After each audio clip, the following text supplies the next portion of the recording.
Hello. Hello, how we doing? I'm still a little sick. I also am, the contrast is way up. I didn't even notice. Shit. How do I, is that better? Worse? Better? Let's keep it at that. Let's keep it safe. Is that better? Is that worse? I think we're better. Hello. Hi. I apologize that we couldn't have done this way earlier. But you know, today we have two treats that we can take care of. First of all, we get to choose a 5-star, a free one, in Honkai Star for the 2.7 patch thing. And 2, we're gonna pull for someone, and it's not Sunday, because I don't care about him. I care about Jingyuan. So we're gonna pull for him as well. We're gonna do this sporadically throughout the stream so we don't get all of the excitement out of the way too soon. But more on that later. Hello to you. Hello, Ellie Gamer Girl. I saw you being already in chat. That's very fun that you're excited. I'm also excited to get this story continued. Woo! I just keep like pushing it ahead of me. It's like, another time. It's like, come on. And hello, Veta. Hello, Veta. I'm doing great. I'm out of the weather with the gacha. Like, you don't play it anymore? You sound so tired. I'm almost all the time. I should also eat something. This was a disappointing meal from yesterday that I ate. Like a petulant child, I just didn't finish it. It's sweet potato and couscous, and it tastes like fucking eating wet cardboard. It's horrendous. Do not, ever, unless you like it, put your sweet potato with your couscous. It tastes like fucking wet cardboard. It's not great. Oh shit. Oh shit. Oh shit. That has two meanings in German. One, Schritt is like a step, but also 2, it is your crotch. I love my 50-50 to freaking Bronya. Oh my god. I hope I don't lose my 50-50, because that would be very bad. Knocking on wood so hard. Rest up and have fun playing. Thank you. Not the pity girl dinner. No.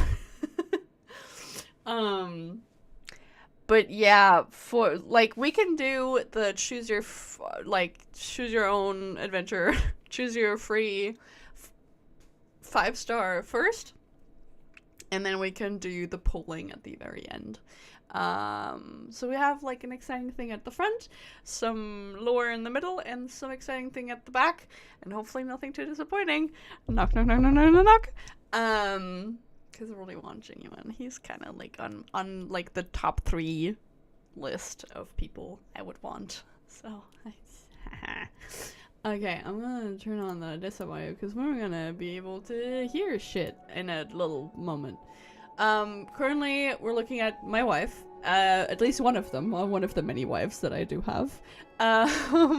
She looks so pretty in this light. It's so nice. I just love looking at her. She's so cute. But we get this, which is like a free, like you get to choose one of the standard 5-star characters of the game. I, as a totally normal person, made a list, because I have my normal list of, you can't even see that, but it says characters I'd like to have, and then there's some that are crossed out. I'm gonna see if I can actually make you read that. Does that, wait. Can you read that? Kind of characters I'd like to have, and then some of them are crossed out. We have Boothill, then we have Blade, Genuine, Babylonai, which is just Donhung, and Babylonai, the dragon guy. Zealous, Sparkle, Pela, Black Swan, Clara, Bronya, Jouche. And you might know which ones I don't have, but just in case, they're all crossed out, the ones that I have. And then I have a tiny little thing about the standard characters, because on the like official like wishing thing, you can choose one of them once you reach like 300 wishes. You get to choose one free 5-star of your choosing. And I am currently like, I've made a list of all of the characters I'd like to have in what direction, and also which one I already have.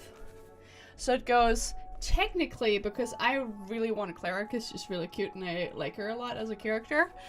Himiko, I already have Bronya, Welch, Janchen, Gepard, and then fucking Bailu, which I already have.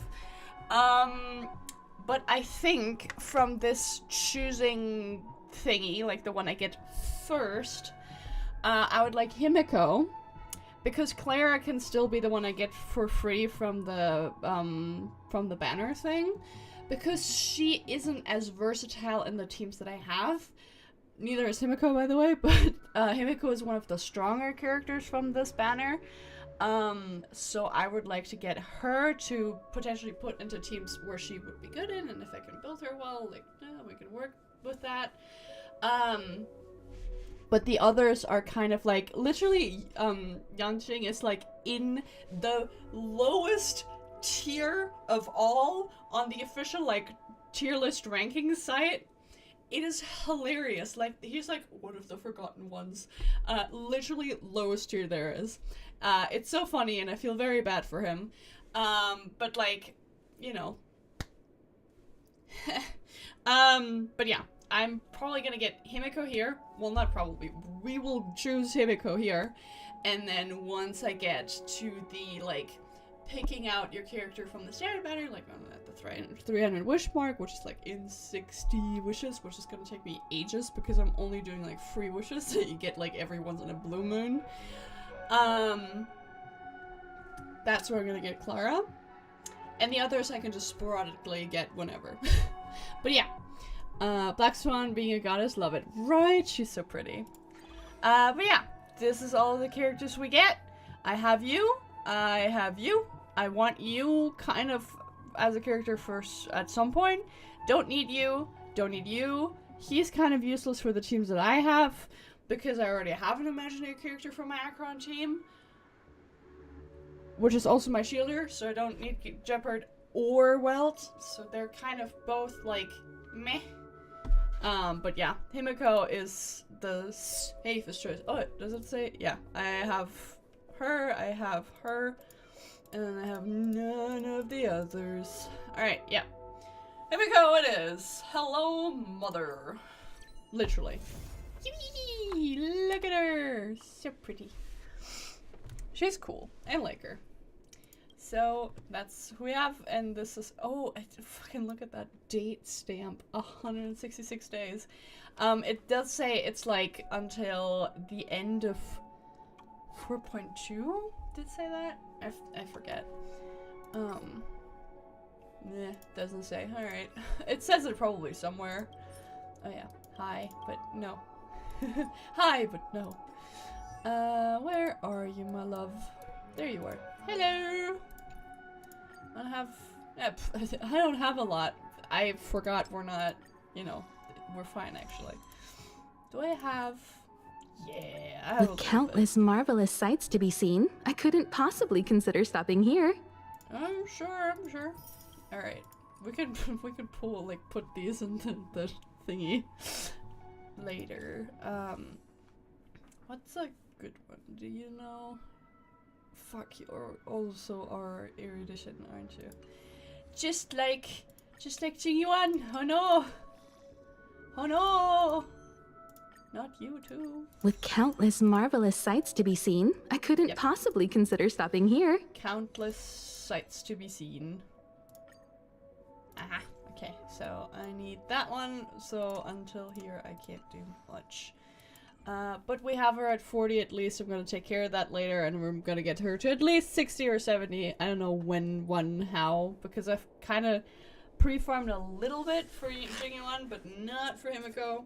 Because literally, I made that decision this morning to not only pull for Jingyuan, but also for Himiko, because I didn't know Jingyuan was on the banner. I just knew about fucking Sunday, and I don't care about Sunday. I care about Blade, I care about Boo Hill, and I also Booty, and I also care about Jingyuan. Like, he's one of the top 3, and I already have Boot Hill. Bladey is gonna come around at some point, I hope, and Jingyuan is also just. See, that's the next one I'm gonna probably say for. Like, after Jingyuan, I'm just gonna chill, and then I'm gonna get Blade. Yep, that's it. There's no more. Only Bladey. Also, I wanted to really quickly, because look at there he is. I really wanted, to check just for a moment, because I think I had.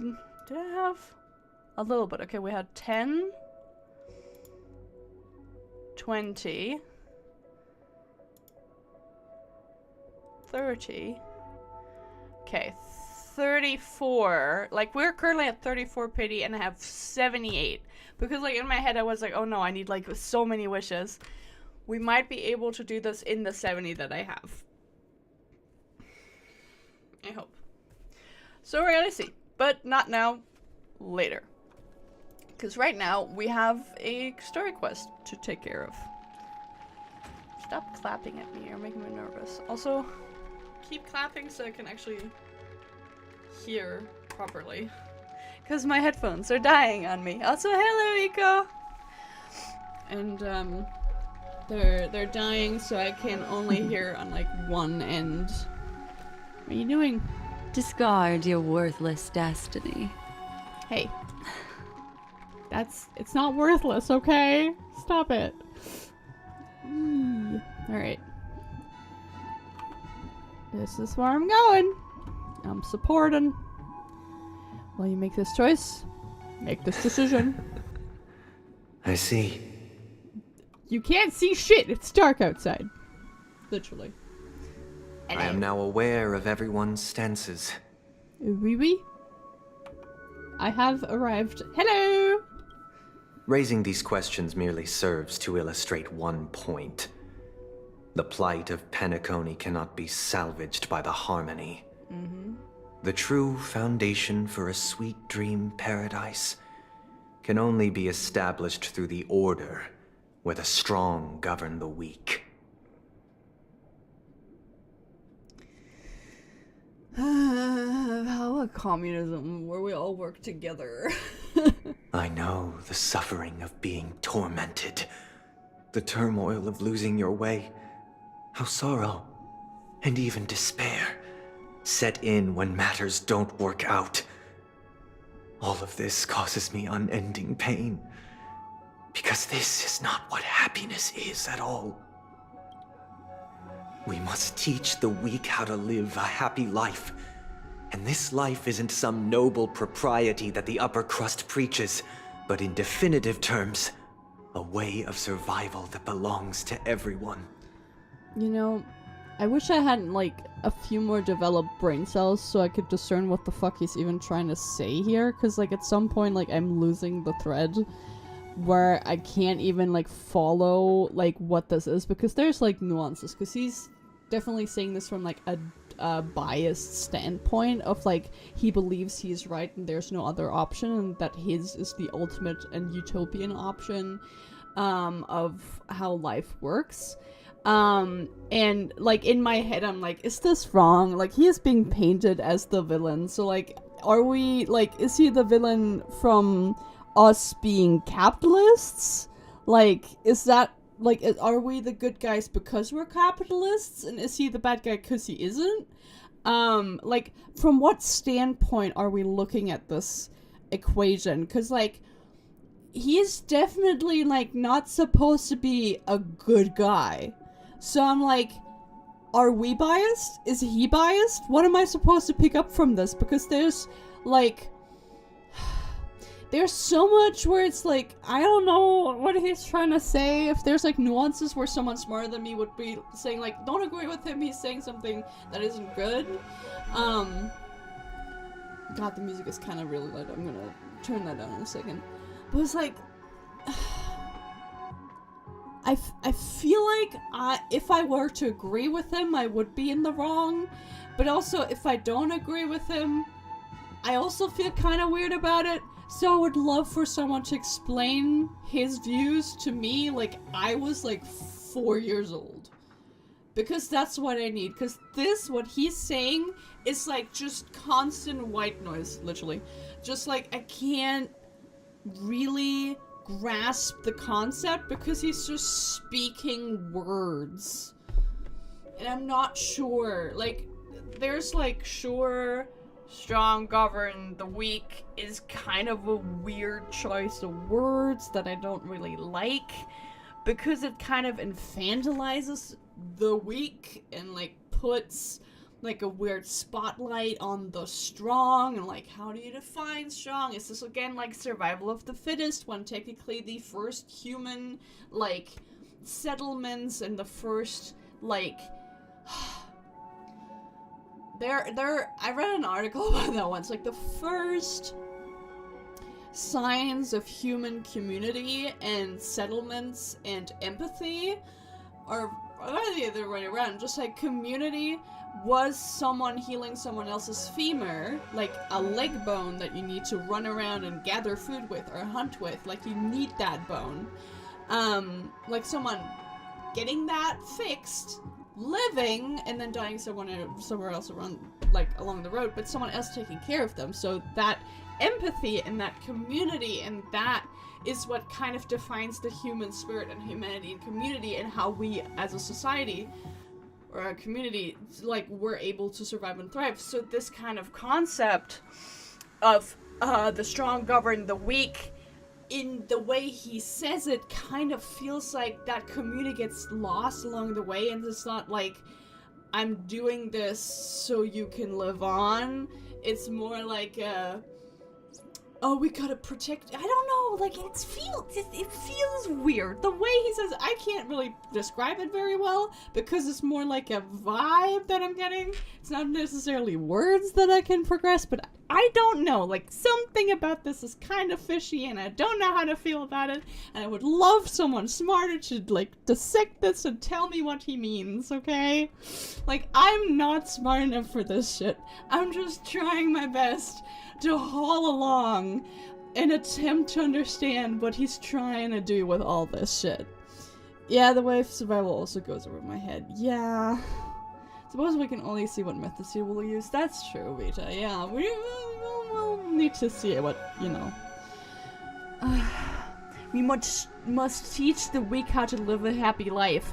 You as the strong, you as the wealthy, first of all, also, as the upper crust, teaching the lower crust, the weak, soft insides of the underbelly,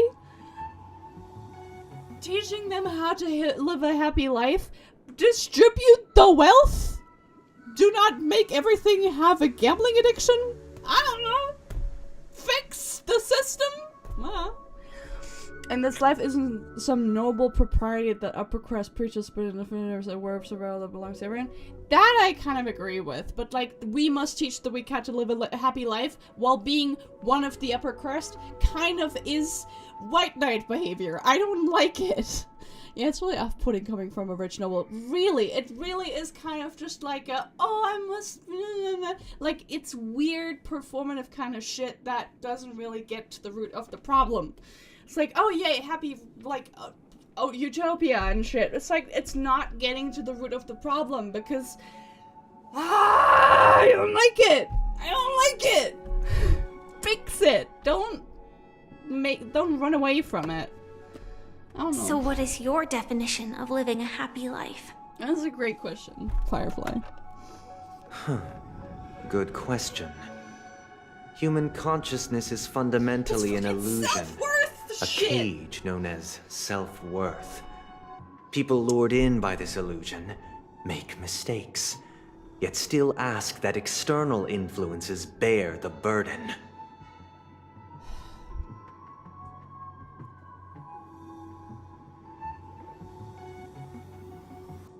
A cage known as self-worth?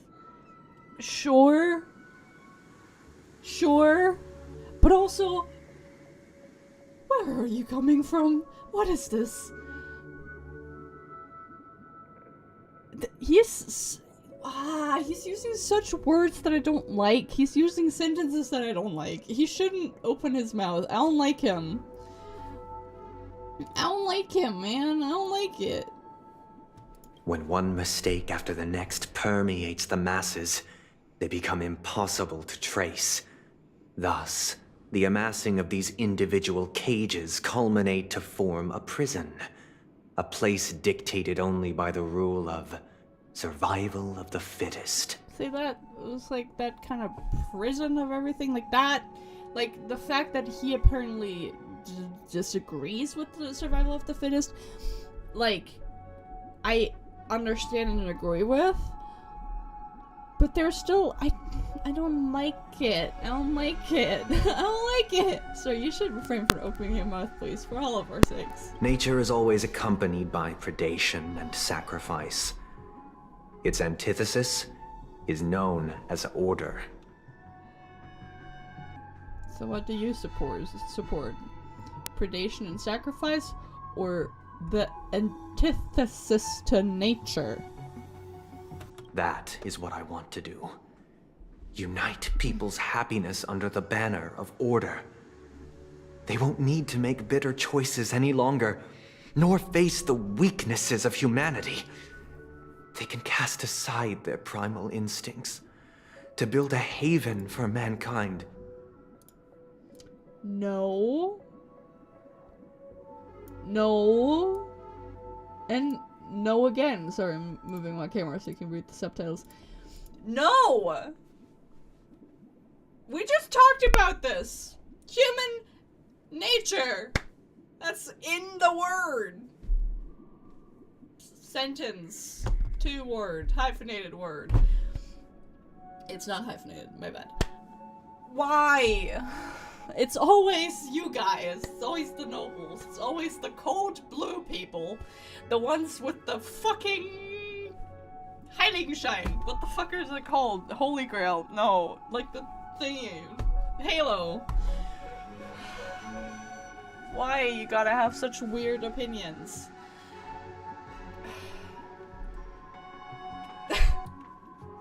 I can't say this. Arcade just came out. Well, just finished. You can't spoil that, but... I'm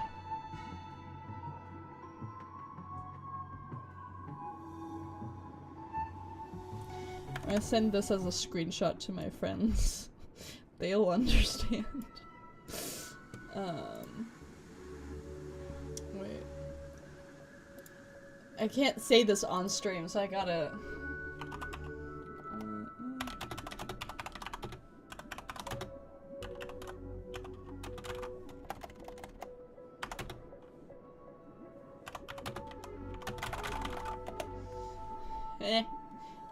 They'll know what I'm talking about. Okay. No! No! This is not the way we do things! Just because you want to put everybody in a cage and keep everything nice and orderly and unhurt and whatever, doesn't mean everybody else has to bow to you. Bitch, you don't know everything!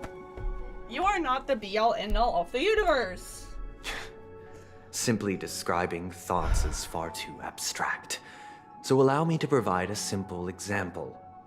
As you all may know, there are societal norms like weekends and long weekends that exist on some worlds.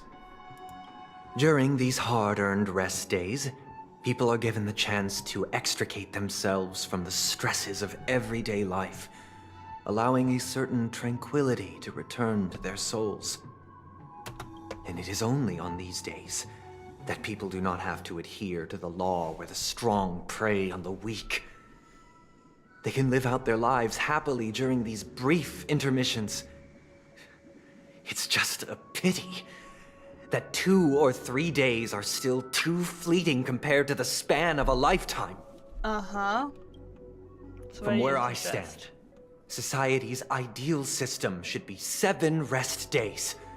Following Sunday, there should ensue a second, a third, and indeed an infinite procession of Sundays. This should be the face of the new world. Idyllic, eternal, peaceful days. Okay. Who takes care of everything? How do we keep up? We are literally in space on a planet. If people don't fucking work to take care of this planet's like system so it becomes habitable, if infinite rest days would be there, society would collapse. Please. And thus, every person can return to their base selves in this utopia. Some gaze in reverence at the stars, pouring their whole beings into calculating the distance between us and the isolated world of Pagana. Meanwhile, some seek refuge in quiet corners, holding one another, unencumbered by the chains of unwelcome obligations. Your utopia is stupid. There would be no need to bear the hardships of reality. Only in this way can humanity face the inevitable end with the purest of spirit, living a life of dignity. This is what it is to live in bliss. Living in community without money, but instead trading goods and services, like that would be ideal utopia. Technically. It would still have a lot of fucking flaws, because we're way too many fucking people on this planet, but like, my goodness, dude. This utopia makes no fucking sense. Unless you overthrow everything, kill 99%, well 95% of the human living population, and restart with those willing, because otherwise you have way too many conflicting, opinions, because there's always gonna be some people who are like, no, I don't want to do that, and I'm gonna go back to the old days. So, for this to work, there would need to literally be a sort of reaping, and this is not what this is about, because that is, again, like, such complicated shit.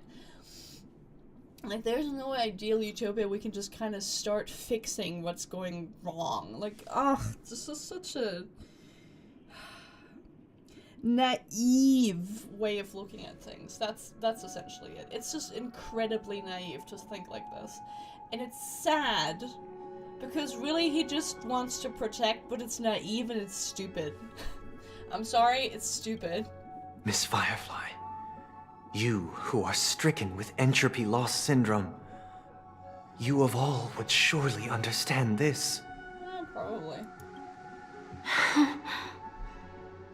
Also, preying on people's, like, weaknesses and eat dinner. I'm hungry. Eat dinner. Yum, yum, yum. Innermost desires. And kind of like their, or like what they want. Kind of mean. It sounds like a flawless theory. It's incredibly flawed, baby. What do you have for brains? Primogems? Stellar Jades? No, it's incredibly flawed. Himiko, please tell me you have some sort of input on this. But what is the price to attain all this? March, no! Himiko, no! I thought Mom would know!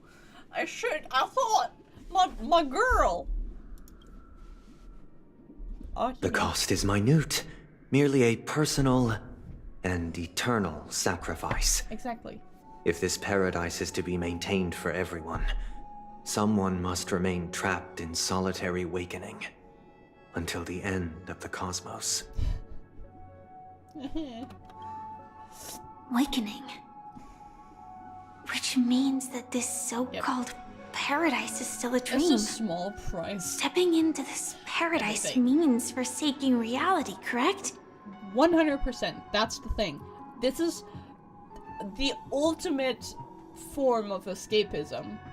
The ultimate form. That's all it is. It's just the ultimate form of escapism. It's not good. This is not healthy. This is another cage of your own making, sweetheart. This is not how we do things around here. This is not how things are supposed to go. Sorry, I'm just fixing the camera angle, sorry. Ah! Infuriate me. It is not forsaking, but transcending. Flesh, blood, sorrow, weakness. If the physical is the root of spiritual suffering, it is only logical that we defeat it.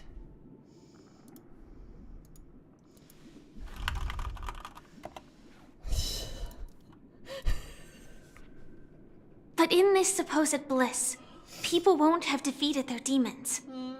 The chance to overcome their tribulations would be forever lost to them. In other words, it is an escape. Yep. That's another way of understanding it. But there is no shame in escape. On the contrary, the seeds of escape exist in everyone's hearts. You're trying to explain it.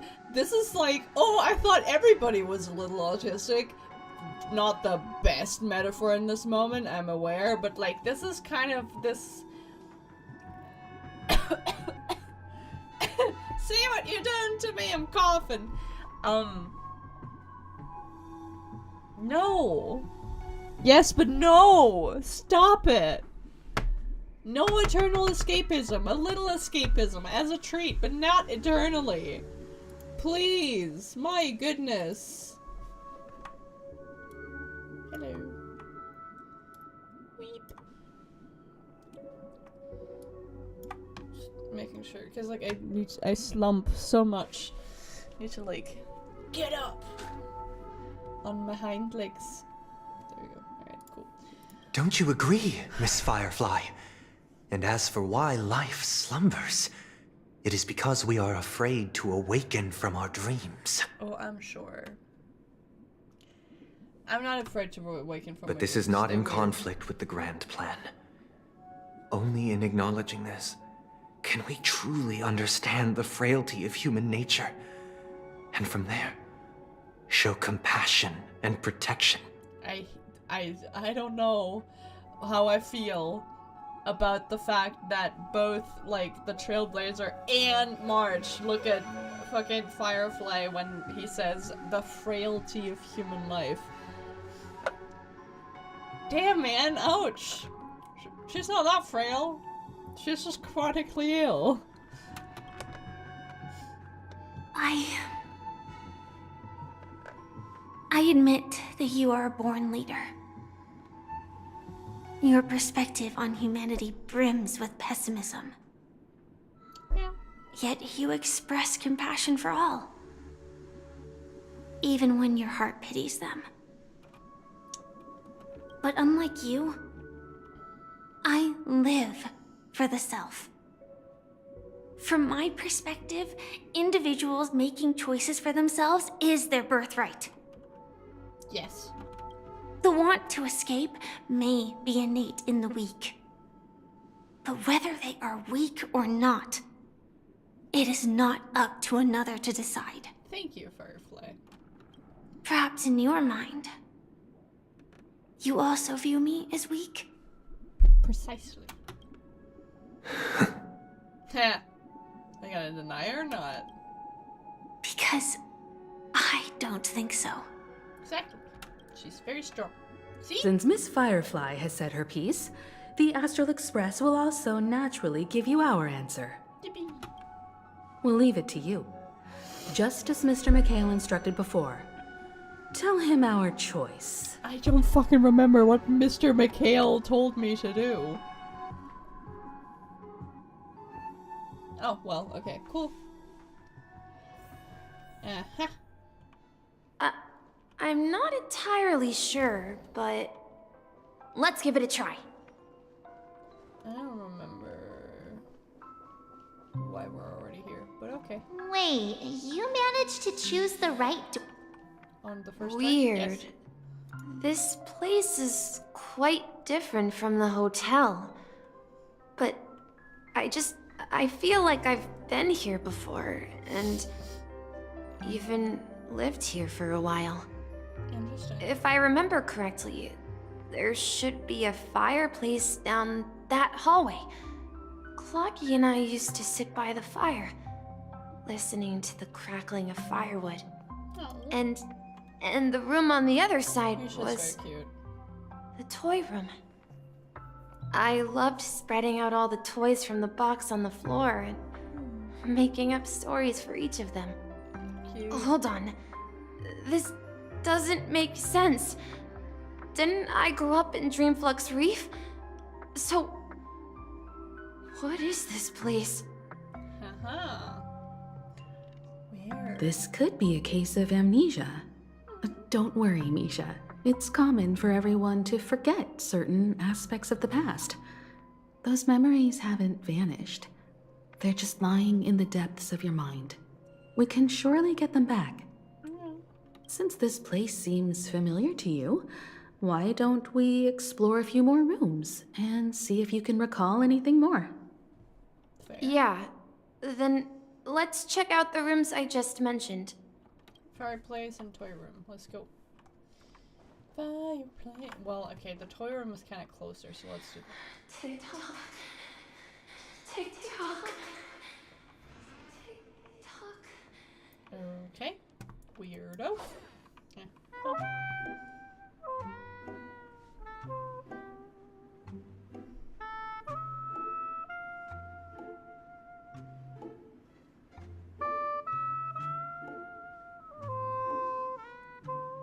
Love this instrument. Like a little jazz trumpet. A fucking accordion! God, I love this place.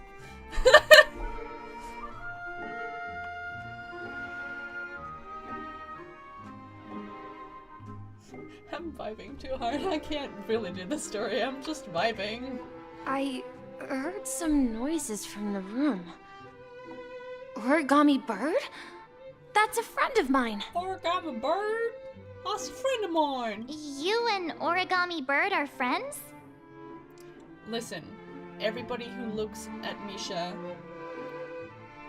is their friend immediately. You can't look at him, talk to him, and not be his friend. Everybody who hates Misha should go to hell. Yeah. It's a member of the Compass crew, just like Clocky and Miss Mirror. And there's more than just one Origami Bird. They are a big family with lots of brothers and sisters who look the same. They follow Miss Mirror's orders and handle all sorts of jobs on the ship. They're the best sailors. Is that something you made up or something that's actually, like, happened? Sailors? Can origami birds be sailors? They just sprout big muscular arms and run around. Misha is so cute. You're so right. Ah, you're so good. Could you tell us more about the compass, Misha? The Compass is a ship bound for the New World. Clocky and his partners travel through layers of fog to the depths of the sea. Whenever there is danger, Clocky will use a compass and guide the ship in the right direction. I want to figure out what the song is, because it's so funky. I like it. Hello, Shazam, please.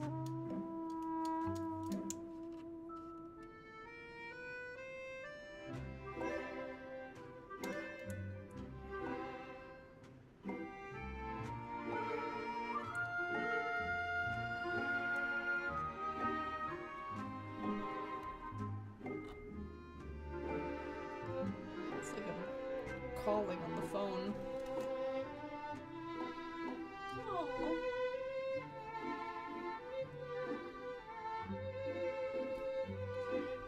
I think it's French. It's Stade du Mirror. I don't know what the... I don't know! It's words I cannot pronounce correctly. Unsurprising to all. That's a great story. But in the Penacony cartoon, Clocky and his partners have always lived in Dreamville and never ventured out, right? Maybe there was like a beach episode where they found a ship and became pirates. Ow. Huh? Oh, that does seem to be the case. I wonder if he has any relation to the other blue-haired guy in the wheelchair in that one garden we went to. Because they look like they could be father and son. Weirdly enough. Maybe they are. Weird. I clearly remember... Clocky arrived in the New World in the end. Oh. Perhaps Clocky has a hidden past. Maybe you do too, Misha. Who knows? So, where has Clocky gone? Did he leave to protect Dreamville? Protect you from harm. Protecting Dreamville. Just like they did with Clocky. Nah, no, I don't want to quit completely. I just want to open my settings. Calm down.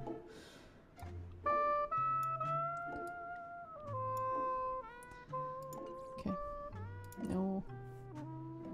Okay. Hello.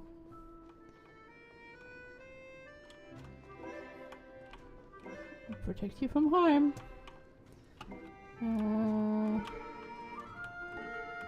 Just like they did with Clocky. Alright. More creepy TikTok noises. Hello. Listen. Wide open space. I don't know. I don't like it. Mikhail, that's the name. Now we all know him as the Watchmaker. Oh. So, who is he talking to? Do you know anything about it, Misha? I'm sorry. I don't know much about the Watchmaker. But, Mikhail... Anything special about that name? Mikhail is Grandpa's name. What did I say? What did I say? They look similar. Gotta be related. I mean... Grandpa? Do you mean you're the Watchmaker's grandson? I think that is exactly what he's saying. But we haven't heard anything about the watchmaker having descendants. And the name Mikhail is not rare. Perhaps it's merely a coincidence. Is it really on this ship? Really? In Penacony? Really? A coincidence? Could you tell us more about your grandpa, Mikhail? That sounds like you're calling him Mikhail. Yeah, sure. He was a seafarer who fearlessly ventured into mysterious seas and storms. He was always on the sea and had lots of friends who accompanied him on his travels. I kind of think that his pupil being a keyhole is kind of significant to his story. Maybe, potentially. I don't know. But I think it might have something to do with like his overall story and him being a keyhole character. Maybe we just have to find the key and shove it into his eyeball. He didn't want me to call him Grandpa because that would make him sound old. He believed he was still young. The name Mikhail was given to him by his parents, Mihaly and Elise, both renowned seafarers. Every time he came back, he'd share his logbook with me and tell me about his adventures at sea. I want to become a great adventurer, just like him. It appears that the seafarer has nothing to do with the watchmaker. So, perhaps it's just a coincidence? So, where is your grandpa now? Dead. He went off on a new journey, and it's been quite a while since I last saw him. Death. I think I hear the sound of water. You once mentioned there's a magnificent fountain up ahead. Okay. I promise you. So you need to keep yourself safe too, okay, Mikhail? Promise you. Well, Mikhail. Okay. Hello, stairs. Look, there it is! Hunter! Fish! Hunter! Fish! The Right. water resembles a precious jewel, embedded in the dreams of all seafarers. Every time I gaze at the shimmering lights beneath the waves, it feels as though I'm back in this place, standing by your side. Have you recalled anything, Misha? A quote by his grandpa, Mikhail. Yeah, I saw these sentences in Grandpa's logbook. He used to say that despite the perils of the sea, whenever he stood on the deck in the afternoon, overlooking the sparkling waves, he would think of this fountain in front of his house. He often said that those moments felt like returning to his family's side, and the difficulties at sea didn't seem quite as challenging. Oh, that's sweet. You know, I quite understand such sentiments. Don't sigh, or you'll start getting gray hair. You're talking like an elder. I'm not an elder. I was just being a bit sentimental. Also saying that, well, the Trailblazer themselves has gray hair. It's kind of funny. Perhaps every adventurer far from home carries a fountain within their soul. Even though the other side of the sea remains shrouded in the unknown, the fountain in front of his house serves as a compass, leading him back to his cherished ones. I mean, fair point, Mrs. Wisdom. Yeah, while Grandpa was at home, we would stand by the fountain and place the compass, a toy boat that I made, into the pool. Oh. Back then, I would ask him when I could go on adventures like him, and he would always laugh and say I was still too young. You're still too young, technically speaking. It seems this Mikhail is truly a seafarer and has nothing to do with the watchmaker. Yeah. Based on Misha's recollections, The scenes in the dream bubble appear to be his childhood memories. Uh-huh. But this raises more questions. According to Misha, he was clearly born on an oceanic planet and led an ordinary life, with no connection to Penacony at all. Could this be some sort of metaphor? Perhaps the sea refers to the memory zone. No, I think he led a very ordinary life outside of this. I'm sorry. I don't know, but my memories keep pouring out uncontrollably, like water flowing from a fountain. Perhaps I'll remember more things if we go further. Let's go. I wish to share your burden. It's something very important. We're going to the opposite side, right? No, we should turn left here. Okay. Uh-huh. Something feels different about this place. This is it. I remember this corridor. Okay. Hi there, Derek. Up ahead is Grandpa's study. It was in that room that I saw him the last time. We've overcome so many challenges so many times. And then we've arrived in a new world. We've lost our way too many times. Not even the sea can stop us. Let's continue sailing.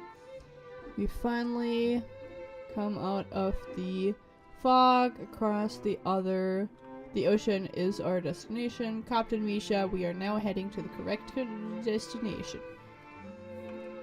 Wonderful. The atmosphere in this room feels totally different. It does. Misha! You finally come! Clucky! Clocky! Here! Huh. Yeah. This is the room where we first met each other. Huh. Are those books on the bookshelf logbooks left behind by that seafarer? Yeah. Whenever he came back, he placed a logbook on the bookshelf in his room. They contain records of his expeditions to every corner of the world. He described our world as a fountain. At some point, the sea started to gradually swallow up the land where people lived.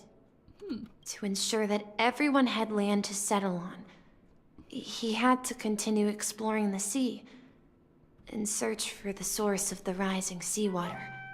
Maybe he found it and got swallowed. On that day, he called me to his study, telling me that he was embarking on another journey. However, Uh-oh. I could sense the gravity in his expression. It was the same look I had seen on my father's face before his final voyage. This music is so unfitting to this motivation moment. It's just da da da da. Final voyage of my father. I've never seen him again. I've lost both father figures in my life. The patronages of my youngster lives, all gone. So sad. Nah. Can't believe. Totally awake. Totally not sleepy at all. I asked him if I could go with him, but he said that my adventure lay elsewhere, and told me to stay home, and patiently await a certain sound at the door. Alright. So did you? What sound? He told me about a vast ocean in the sky. An ocean of stars. He spoke of a train that transports children with a desire to venture far away, traversing the sea of stars without ever stopping. Us! He means us! The trailblazing, train.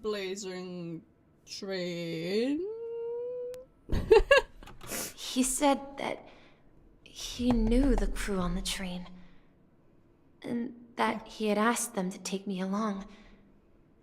He said the journey I had always dreamed of would start there.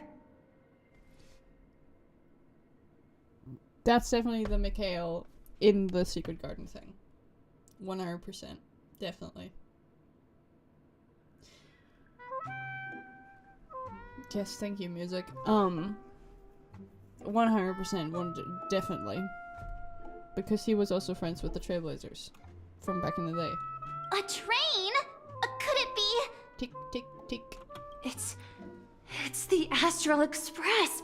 Yes. I remember now. Yer. Grandpa's friends are a group of nameless who came to this world to resolve a disaster caused by a star. Yay. Then, he gave his pocket watch to me. No. It was his cherished treasure, appearing in every one of his adventure tales. He explained that difficult times were ahead, but assured me that the watch would guide me. Also, he has this little clip-on, which all of the Trailblazers kind of have on their clothes, which indicate that they are also part of that. I don't know if that's, like, the only thing, because, like, in my brain, it's like, everybody who has this, is part of the Astro Express, but I might also be wrong. He said, as long as I kept moving forward, I'd eventually reach my desired destination. And then, it was as if I heard A screech! the distant sound of a train whistle, echoing throughout the room. Exactly, Misha! And then we followed that whistle, didn't we? Well... Yeah. I think I can still find the way we took back then. Well, okay. Go ahead, then. We need to solve a puzzle. This is the dream jigsaw, right? So we're supposed to find the exit. But where can we find the last piece? Oh. Do you remember? You said you obtained a mysterious shard when you stumbled into this place. I did. Check the inventory. Hey, the shape seems to match. So this shard is also connected to Misha? Probably. Looks like we're just one step from revealing the truth. Let's get to the other side and investigate. Alright. Aha. Chink. Chink. Chink. Chink. Ah. Life is a puzzle in and of itself. Room, end room. Woo! Hello! This is it. This is my room of clocks. No way. While I spent my time waiting for Grandpa to return from his voyage, Walter gave me this workshop, and it became my secret base. He gave you this? Here, I learned how to repair clockwork and gears, out of my fondness of precision mechanics. In my dreams, I was the captain of the compass, embarking on adventures with my companions, Clocky and Miss Mirror, in search of the new world. I was born and raised here. In the clock room full of clocks. So, this building in the dream bubble is your childhood home? Yes, but not exactly. To be more precise, this dream bubble itself is my home. What? Looks like you've remembered everything now. Wait. Why does it feel like everyone else knows something I don't? Yeah, you're still the only one in the dark. Well. Marge, do you remember when she mentioned the clocky that only she could see? Yeah, the little guy here, right? But we all saw him in Dreamflux Reef, right? And Mr. Yang even greeted him. Yeah. Looks like everyone on the Astral Express has a childlike spirit. Isn't that great? The answer lies in the Astral Express. Her experience shows that neither Firefly nor Acheron can see this Clocky. Yeah. And when we were in Dreamflux Reef, you may have noticed that for some reason, nobody outside of the crew had ever talked with Clocky. Yeah, I noticed that. Well, I didn't really realize A that. mimetic life that can only be seen by a select few. It's just like a hidden message left by someone for the nameless. By Gallagher. But Misha can see Clocky too, right? They even grew up together. But Misha hasn't started the way of the Trailblaze yet. Maybe it's genetic, maybe it's Maybelline, who knows? That's the key to the mystery, March. Now, take a moment to recall. Have you ever seen anyone outside of the crew interact with Misha? Oh my god, is Misha also a construct of our imagination? That's crazy. Wait. No way! That's a plot twist and a half. He's also a fucking dream construct? What? That's the answer, March 7th. This dream bubble is the place where I was born. And I Misha's unreal? Truly! am the That's dweller in this crazy. dream. Just like a memory zone meme. I should have stayed here and waited for you. But when reality and memories merged, I unconsciously pushed open that door and left the bubble with Clocky. That's crazy. So it's not that the Watchmaker's dream bubble is empty, but rather the stuff inside ran away?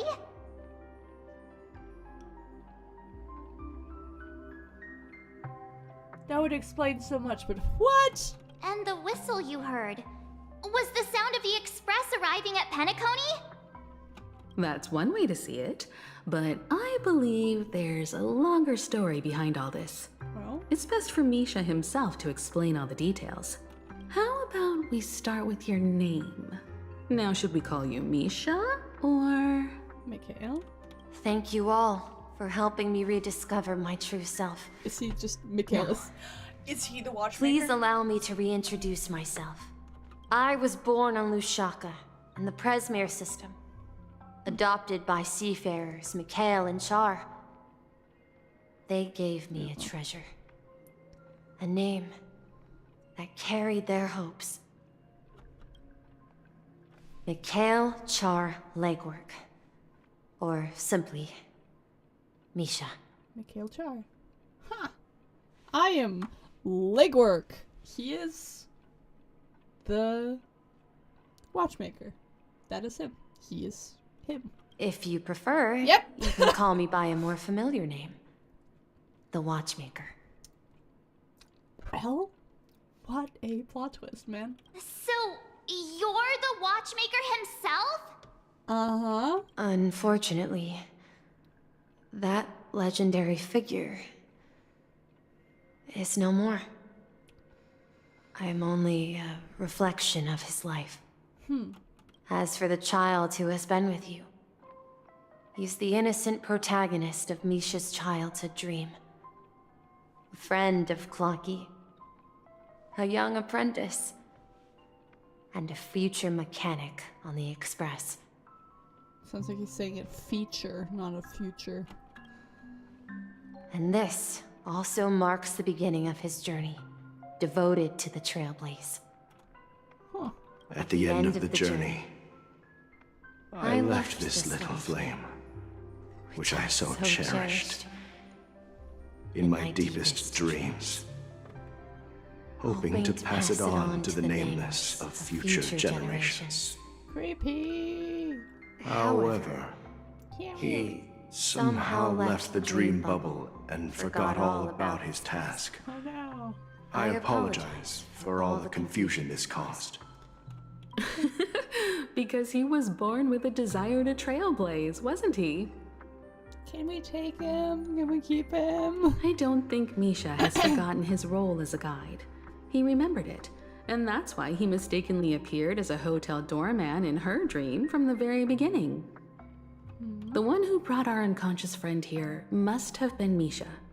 If that's the case, We encountered the Watchmaker's legacy from the beginning, didn't we? Kind of. Well, I have a sarcastic friend who says I always take big detours and end up back where I started. Perhaps that's what every nameless has to go through. Well? But in the end, you found me. I'm sure you're all wondering what my legacy is.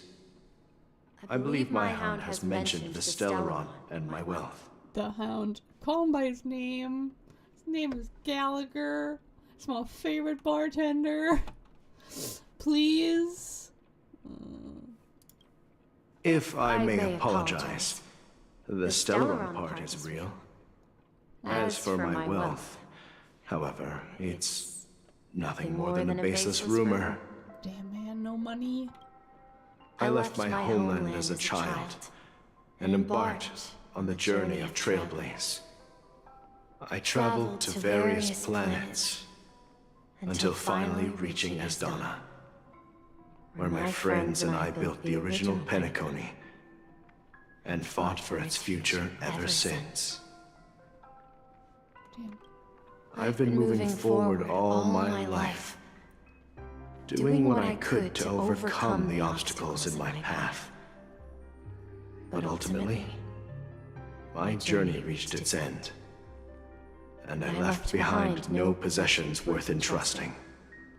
So, if you ask what's left within this worn-out train engine that can be called a legacy, I suppose it's the things that are still burning in the engine's furnace. Now that you're well aware of the current situation of Penacony, I certainly hope that you'll help me get this world back on track. But I'll leave that decision to you, for the path of Trailblaze is never paved by others. All I have for you is a story and 2 gifts. Oh my god. I want to give you my pocket watch. Oh. It has accompanied me throughout my long journey, guiding that naive child forward, and has been blessed with the presence of so many great people up to this day. Well? And my hat, too. What? The one who navigated for me placed it on my head and planted a fanciful thought in my mind. The trailblazing expedition will never end. Just like One Piece. Straw Hat. Now, it's time for you to make your choice. Once you've made up your mind, open that door and enter the long dream of an old man. Old man. I'll be waiting for you at the end of this corridor of time. Okay. Cool. All right, everyone. Let's make a decision. Although I don't think anyone will have any objections. Oh, fair. I choose to Trailblaze. I want to witness the legacy. Object. Yeah. Of course. We've come this far. Yeah. Surely there's no other option than moving forward. Yeah. In that case, it's unanimous. Yippee! Then let's proceed together to the end of this dream and tell Mikhail our decision. Yay. Let's go. So many clocks everywhere. They look like this one surrealist's art, which I forgot his name of. The melting clocks in the desert. That's what this looks like. Swish. Swish, swish. Open the door. Salvador, you are infinite in knowledge. Yes. Salvador Dali, you're so right. It's like me getting out of bed in the morning. What's going on? Yippee! Do you think I'm smart? You are the smartest, actually. You think? Sorry. I think you smart. I think you smart as hell, dude. Mikhail, where are you going? Oh, he looks so cute. Oh, look at him, little man. He looks like fucking Aladdin in this one with his little big pants. Little big pants. Someone has to step up and save Lushaka. So why can't it be me, Misha? Misha. Please don't go. And if you must, please take me with you. Don't leave me alone. Even without me, you know how to proceed forward, brave Captain Misha. The compass is waiting for you. Haven't you always wanted to be a better adventurer than me? It's also kind of interesting to me that he has the same kind of pose with the hand behind his back that Aventurine always has when he's doing like a wager that could mean his life's gonna button. Because it's always the hand that shakes, even though he's very confident up front. Kind of fun parallel. Not really a parallel, just something I'm interpreting into this pose. Because I think it would be fun if it was a parallel. Now go! Board that train and start your journey! Board that train! Make it so bored it dies. Where are you going, Mikhail? Ooh, interesting. That he does look like some, like, predecessor of Aventurine. I'm going to clean the floor in the parlor car. I've promised the conductor. Oh. Wait, first tell me, did you fix this watch? Yeah. Sorry? I know what it looked like before. Its chain was broken, the back case torn, and the marks on the dial all worn out. How did you manage to fix it? I'm just that smart. Well, it's hard to explain, but I knew it could be fixed. It's the hands, Mr. Amundsen. Its hands were intact and pointing in the right direction, so I knew there would be a way to fix the rest. I see. You'll work with me from now on. Haven't you always wanted to tinker with this train? You're its mechanic now. As for the conductor, I'll do the talking. But I only know how to fix watches. You do mechanic work now. Fix the train. Don't worry. You've got what it takes. I'll teach you what you need to know. Where are you going, legwork? It's time to head to our next stop. Adult. That's a cool silhouette. That one looks like, D-Luke's haircut.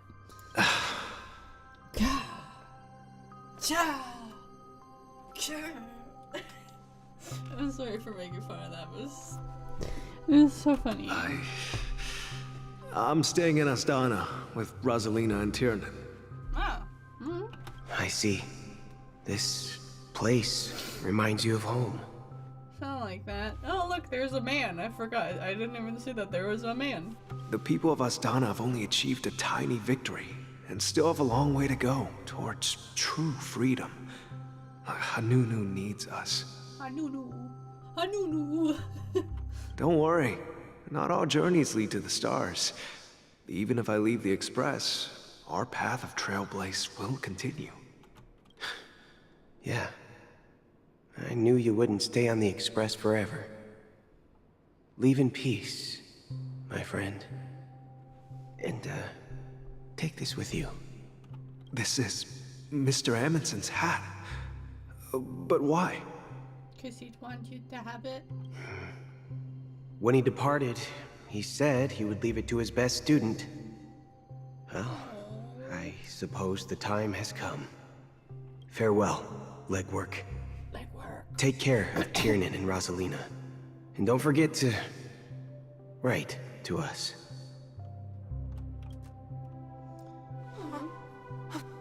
Where are you going, watchmaker? Micah. Don't worry, Micah. Just going on a little trip.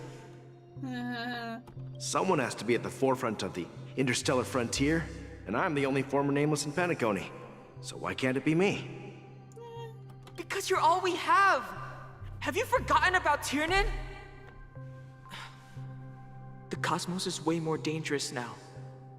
What will happen to Penacony if we lose you too? That's a fair point. But what will happen to Penacony if we don't find a way out?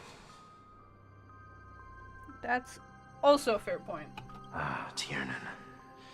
How could I ever forget him?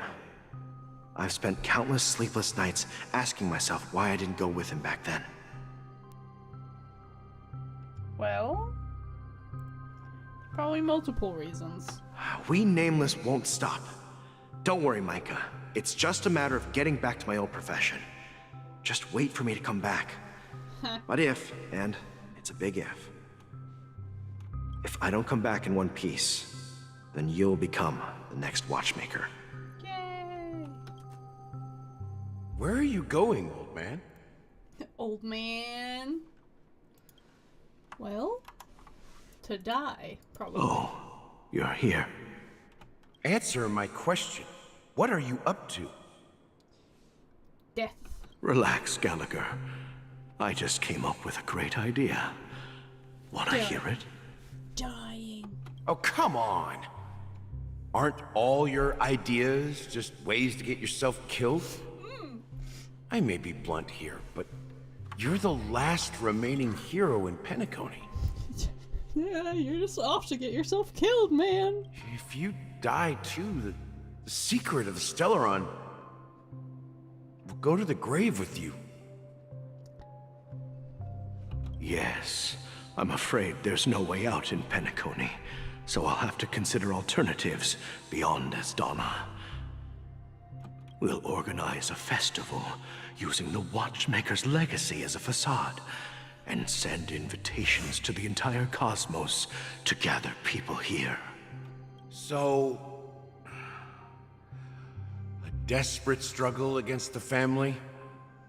Desperate? Don't we have you here, my friend? This task is challenging, but what hasn't been challenging for us along the way? Well, whatever you do, remember, make sure to send an invitation to the Astral Express. Misha! Huh, where are you going? To die.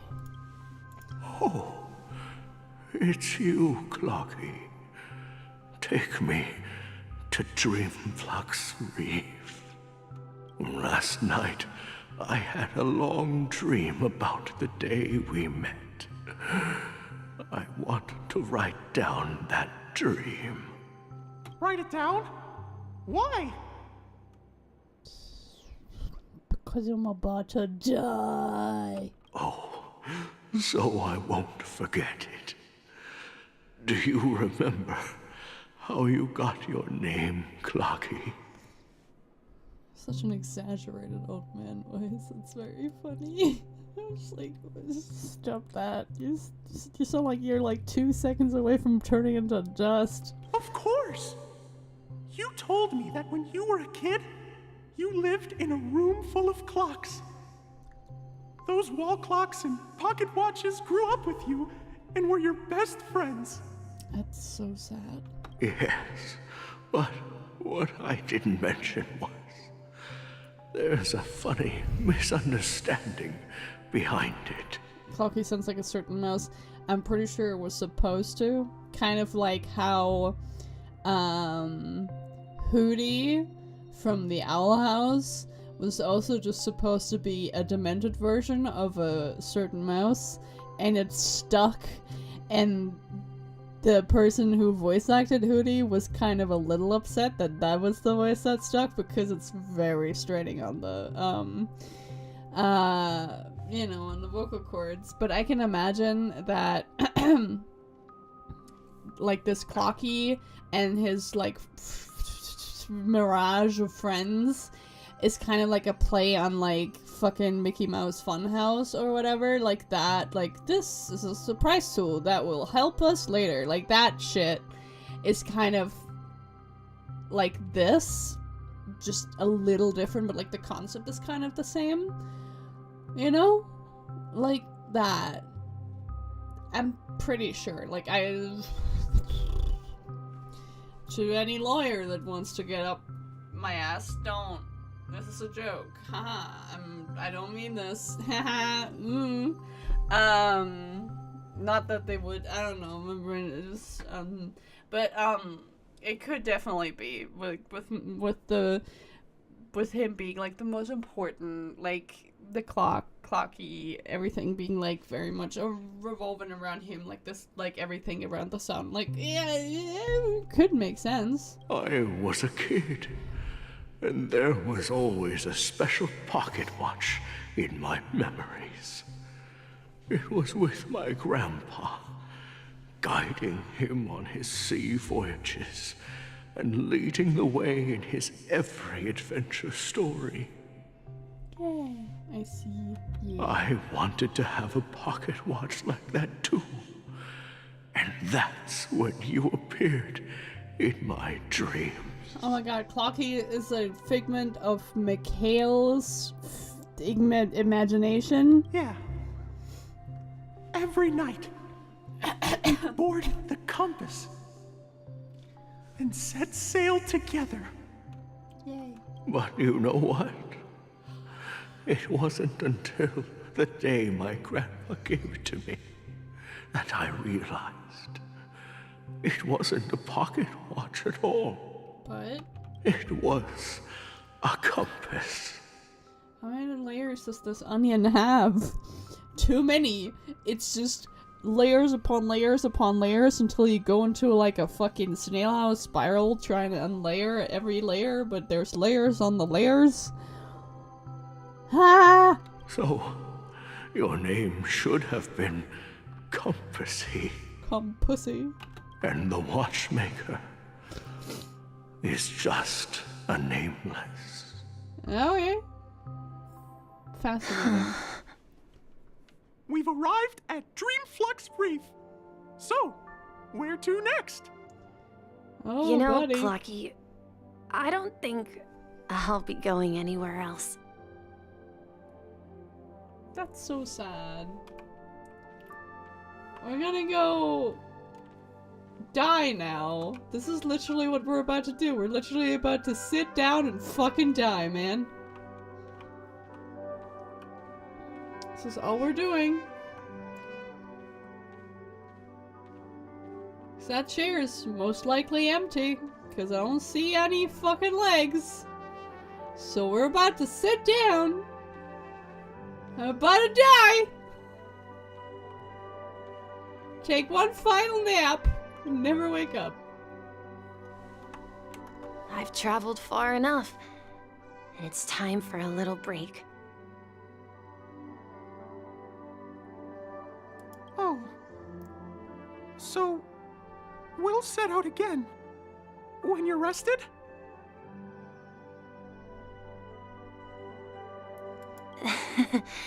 No, I'll stay here. And then, this is where it ends. This is... where it ends? What do you mean, Misha? You told me that the trailblazing expedition would never end. Well, I lied. Yeah, that's what I said. But, you know, his trailblaze mission will end right here. He never included himself in that statement. It was never my trailblaze mission will never end. It was the trailblaze mission would never end. Because the trailblazers will keep on having new generations and new members and keep going on and on and on. But Misha was never part of the equation until the very end. So now, it's up to you to decide your next destination. Yeah. My next destination? What's that supposed to be? I've been following you. Well, you're now all grown up, little man. Misha? You're acting weird today. If you're feeling down, we can just do what we usually do. With the clockwork. Are you saying you're manipulating his emotion to make him happy?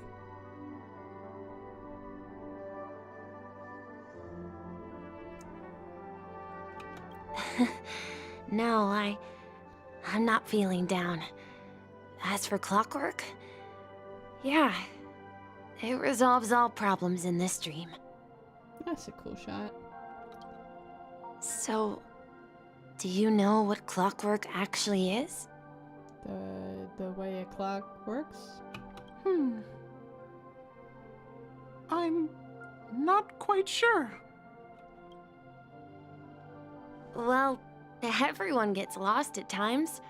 They may hesitate and doubt which way to go. That happens in this dreamscape and beyond. But don't worry. Everyone goes through moments of uncertainty and hesitation. Eventually, they gather the courage to make bold decisions. Whether it's calming, happy, angry, or sad. All they need is a little nudge to take that step toward where they truly belong. I'm leaving that little nudge with you, and I hope you'll share it with others. Such is the essence of clockwork, the will of the Trailblaze. Clocky's hands spin around non-stop, indicating confusion, frustration, and weakness. But ultimately, people still need to move forward. Just like your hands, always pointing ahead. This is where my journey ends. From now on, it is your path to walk. Trailblazing means taking paths your predecessors forswore and venturing even further. The Penacony in Mikhail's dreams does not belong to order. What the fuck are you, pretty lady? Ha! Also, that's where we get, you know, the imaginary, my character. That's where I would have gotten them, but I already have them, so, you know.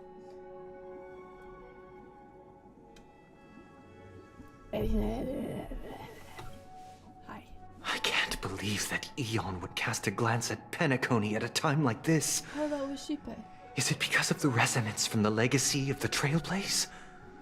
Or perhaps the bond between you is so strong that it even impresses an Eon. Maybe. Well, there might be another possibility. Perhaps they want to witness, on behalf of the fallen Eons, who will hold the future of Penacony. Yeah. If that's the case, on behalf of the Dream Master of Penacony and the 107,336 members of the Oak family, Holy shit. I'm extending a formal invitation to all of you. I'm cordially inviting you all to the Penacony Grand Theater to participate in the upcoming Charmony Festival. And, of course, you won't be in the audience, but on center stage. No! Put me in a corner. I don't want to go Since stage. The future of the Stellaron, Penacony, and even the entire cosmos is at stake, let's draw a conclusion there. In all fairness. Oh yeah, I'm sure it's gonna be fair. Also, I like that the projector kind of looks like he's projecting, like, Sunday. Like, it's like he's not real, which he probably isn't, because this is like a dream conjuration. I like that. I don't think it's intentional, but it looks cool. If you truly believe in Akavili's path, then show me their courage and determination. I'll show you the courage and determination. Determination. Sniff. Alright. Bye! Okay, cool. It's so dumb. Eh. Big fish, tiny pond. Cool.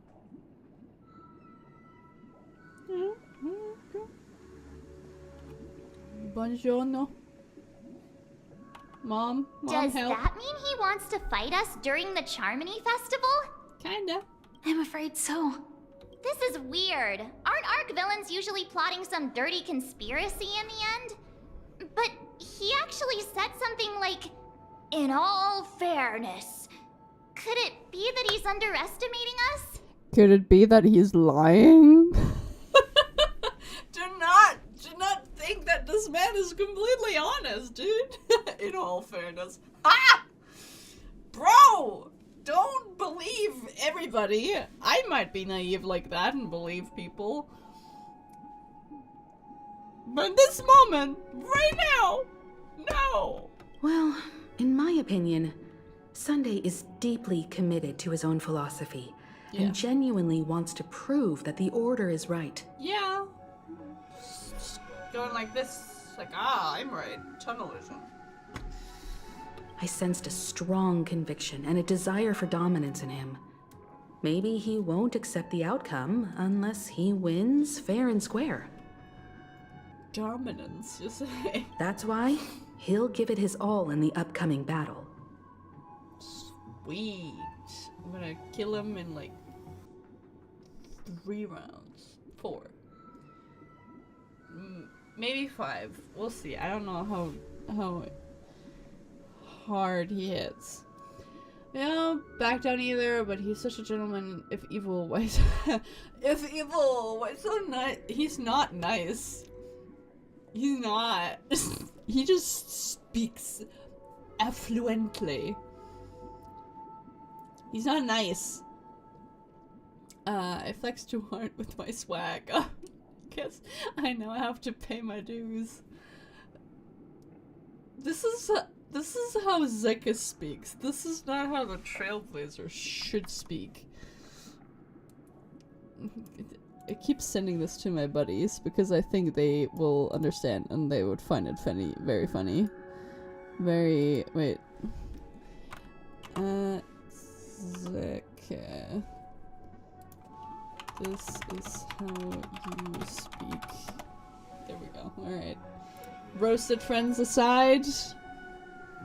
Let's go. Yeah, we you're won't right. back down. We've even dealt with a Lord Ravager of the Destruction, so a follower of the Order won't be a big deal.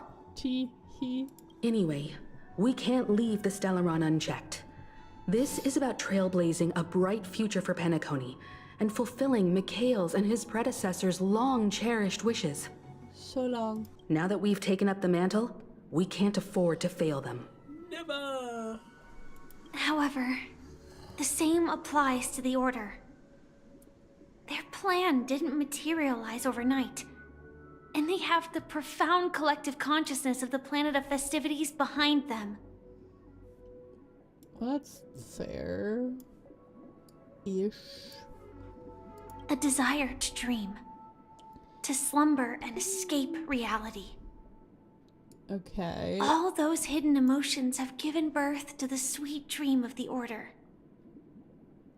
Yeah. They've harnessed the will of an entire planet to create an eon. This confrontation is far more complicated than a simple power struggle. To secure Penacony's future, fighting on the stage alone is not enough. What do you mean? Are you not coming with us?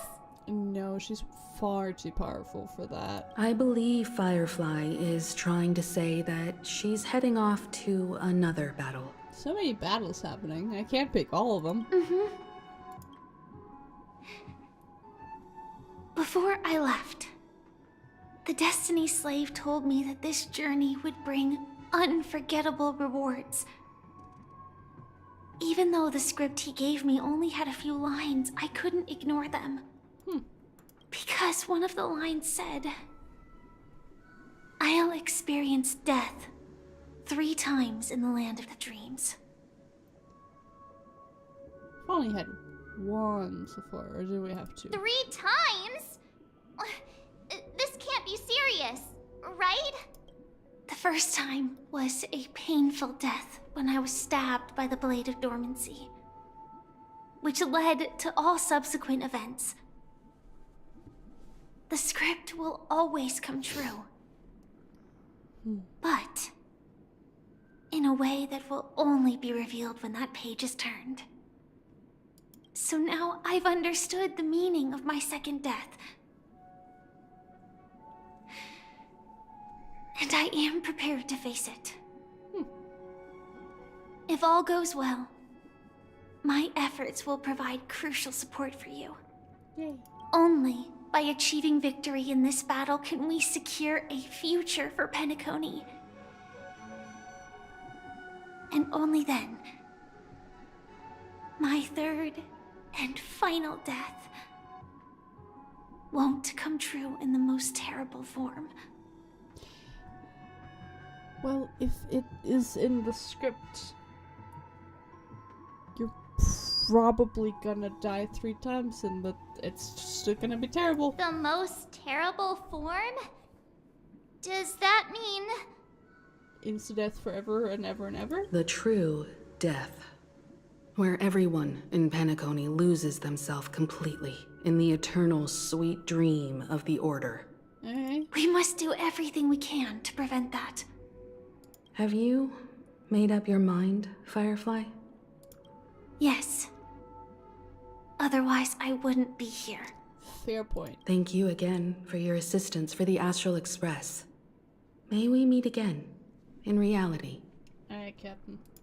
Yeah. Farewell, everyone. May your trailblazing expedition never end. See you in another life.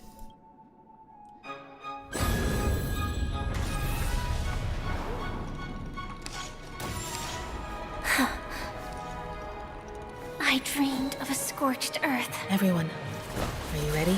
A new shoot sprouted from the earth. It bloomed in the morning sun and whispered to me. Like fireflies to a flame, life begets death. May we meet again in reality. Yay. Oh, yes, yes! With my boy! Well, my man! Yay! Okay, sorry. Yay!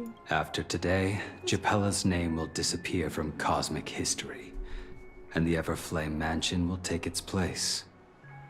In the not-too-distant future, you'll receive an invitation. That's your next stop. Land of the dreams. Penacony. I hope you find whatever you seek there. Be it answers or salvation. You mean my 3 deaths? Oh, I bet he's so jealous of those 3 deaths. It's like, hey, why can't I die 3 times? I would love to die. Give me one of yours. Don't be so greedy. Don't hoard 3 deaths. Give me 1. Silverwolf told me about it. It's such a shame that it's not part of my script. What did I say? Well, I want to live. Sis. I'm never afraid of death.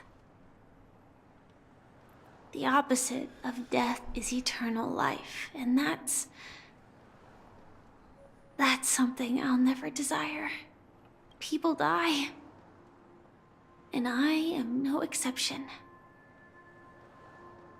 Death is like a script, a fate that cannot be defied. But that's exactly why we have to choose where we want to rest forever. Do you exist just to perish? That's a great question. Maybe! Are you not the same, Blade? The end you desire is not one dictated by others. Fair point. If I were to die now, I would only be a weapon. I believe I should die as a human. That's fair. Though its definition escapes me, isn't this the answer that ordinary people look for their whole lives?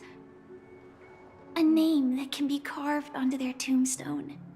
The tombstone that belongs to me once bore the inscription, Glamoth's Iron Cavalry.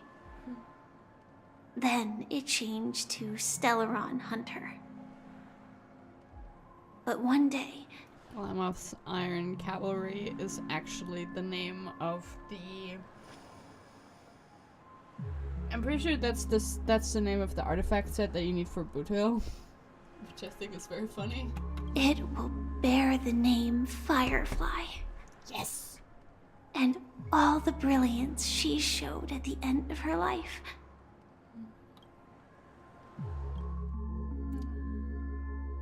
Quite sentimental.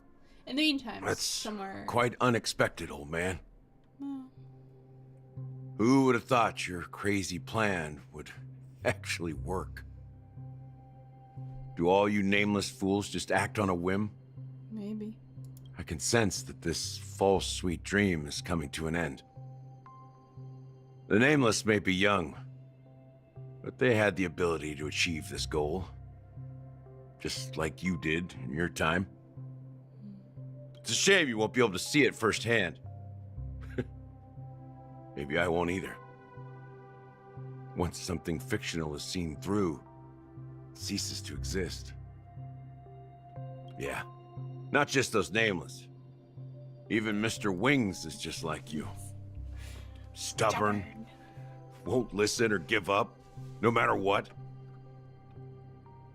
Well, fate is unpredictable, I guess. If we weren't bound by those cursed paths, maybe we could have had some good talks. Kind of sounds a little bit like Grunkle Stan, which I think is funny. But in the end, we managed to do it. And now we can find solace. Remember how those idiots cursed us? They said, "Go to hell, you worthless traitors." Well, I don't know if they really meant it, but if longing for freedom means going to hell, then I'll be joining you soon, you fool. No. Let's get together and have supper again in hell. I'll see you for dinner. Oh. Oh, I almost forgot. There's one more thing. Here's to you. A glass of hello and goodbye, Trailblazer. To the imperfect tomorrow. Damn. Dang. It's warm here, isn't it? You're lucky to have found shelter from the rain. Let alone fresh berries in this desolate place. That's a steamed bun, my friend. That's not a berry. That's a steamed hot bun. Babe. I was just following the scent of life. It's particularly strong in a place like this. It's weirdly all over the place with the storyline. It's a shame these berries don't have much flavor. That's a steamed bun, babe. Seriously? In case you didn't know, this fruit is pretty juicy. The only downside is that when you chew it... Eat your donuts, Apollo is great. It becomes extremely spicy. Well... Oh, do you not like spicy? Have you lost your sense of taste? Oh, I'm pretty sure she's lost a lot of things. I can still taste certain things, like a faint sweetness. Before coming here, I stopped by a place called Orkron. It had barren cliffs and nights lit by bonfires. Burgundy snow would fall from the sky, and when it landed on my tongue, it tasted like raspberries. Aww. The flavor wasn't exactly sweet, but it left a lasting impression. When I think back on my past, I realize that what's tying everything together isn't the big events, but rather these small yet unforgettable moments. Don't worry about it. Losing oneself is a reality that every self-annihilator must face. At least I haven't completely lost my senses and memories yet. Well, Congratulations on adding another footnote to your journey. By the way, are you always alone? Maybe. No, I had a companion in Orkron. She's a short, nameless girl who aspired to explore IX. She always said she'd walk a path deeper and farther than Akavilis. Huh.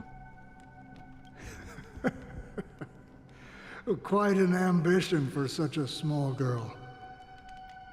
So, what happened? She died. She became stagnant water.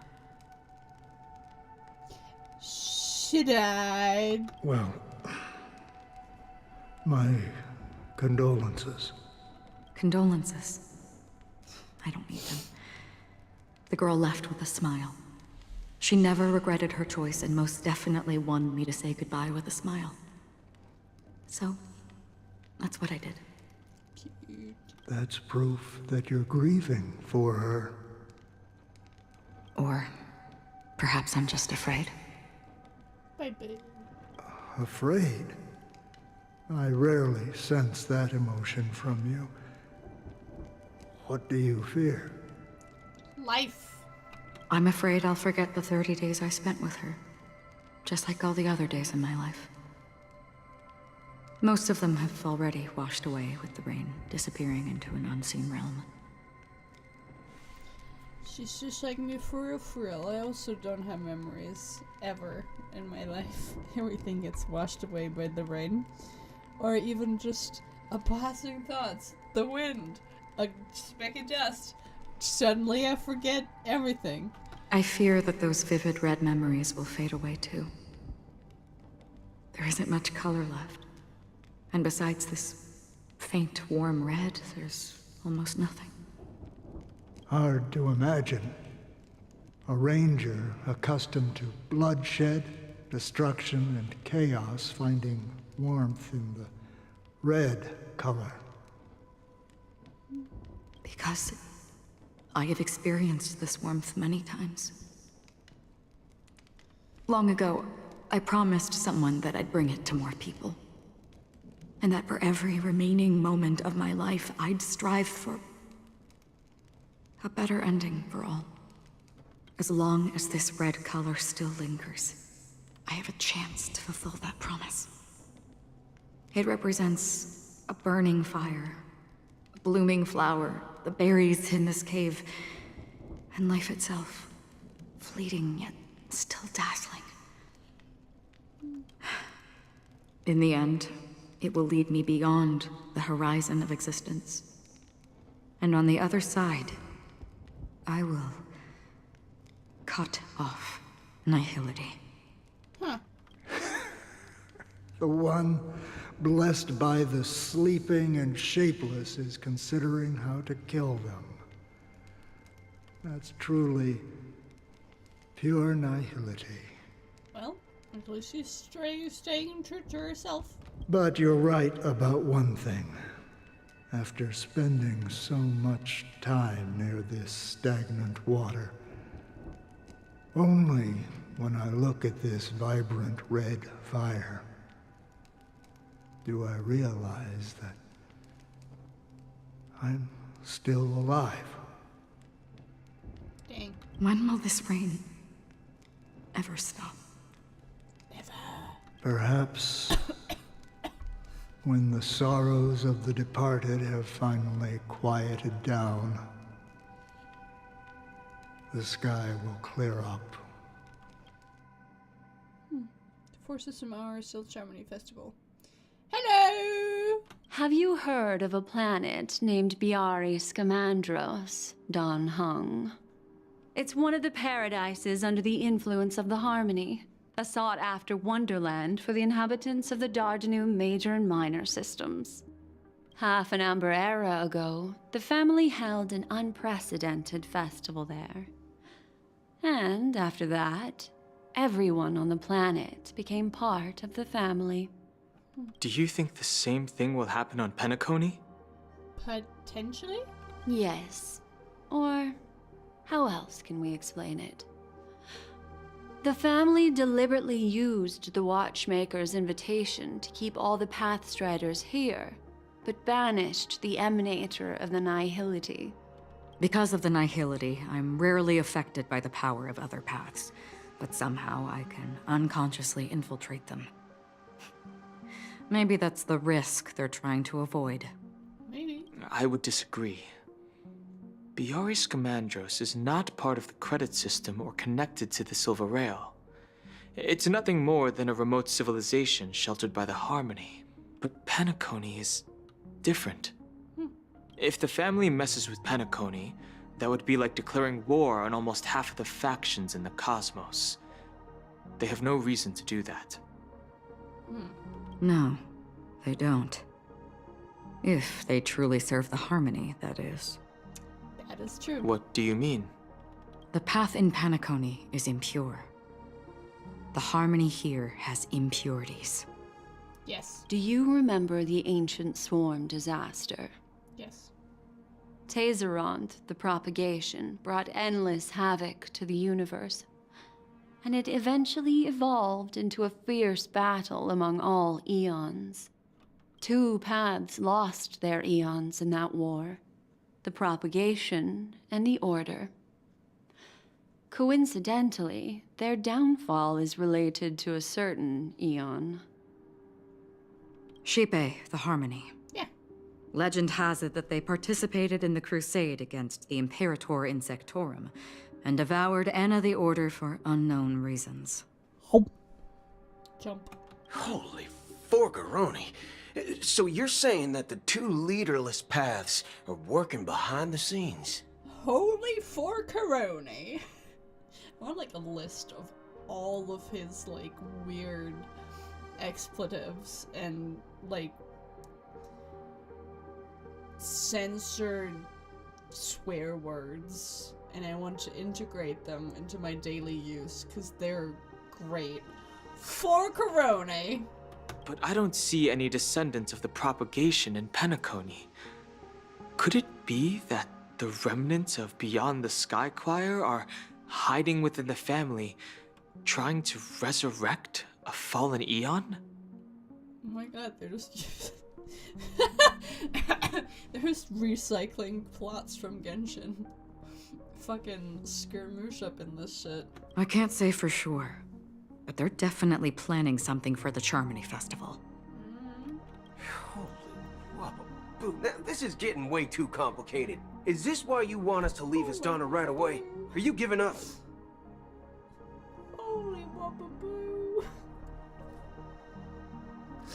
Holy wabba-boo. The Charmony Festival will start soon.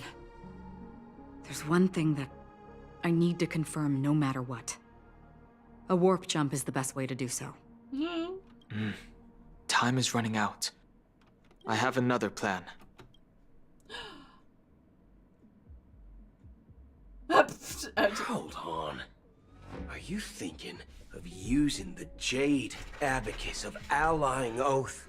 Ah, he wants to see his ex-husband, alright? Exactly. The assistance from the Lawful Cloud Knights would be enough. Think it over carefully. You can only use that once in your lifetime. He misses him a lot, okay? I have considered it thoroughly.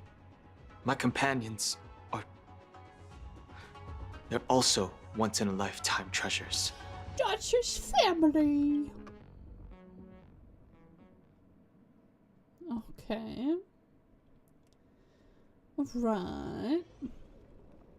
3 system hours. Hello. Are you the only one here, my child?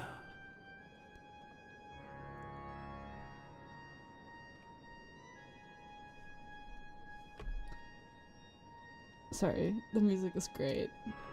The Nameless is quite the diplomat. Our secrets have spread like wildfire within the family. And IPC starships are gathering towards Astana.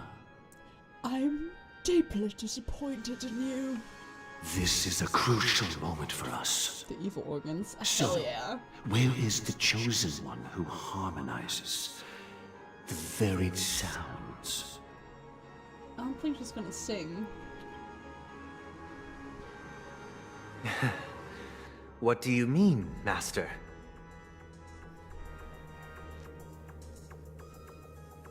I love that it's like kind of turning into slight club music. I'm right here in front of you, aren't I? Am I not good enough for you, Master? You know, she was supposed to be the star of the Charmony Festival in our plan. Oh man, that's gotta sting. He's like, oh, I'm the perfect vessel for this. And then the Dream Master's like, actually, it was supposed to be your sister. It's like, Jesus. But the plan has changed. As her brother, I know she doesn't want to sing for the Order. So I'll take her place. You've always been wise beyond your years. I'm sure you understand the consequences of your choice. Potentially. If you consider this a betrayal, well, there can't be two suns in the sky. I'll step up and take down the other sun if necessary. Do you believe in karma? Do you believe in my claws in your face? If karma exists, then everyone has their own karma. You have yours, and I have mine. And my karma has nothing to do with you, Mr. Gopherwood. Him indeed. All right. Since you're willing to sacrifice yourself for her, I'll grant your wish. It's so fucking funny that he's talking to a fucking crow. Well, the compromise came sooner than expected. Why? You and your sister were born as twins of the Order. And one of you is destined to follow this path to the end.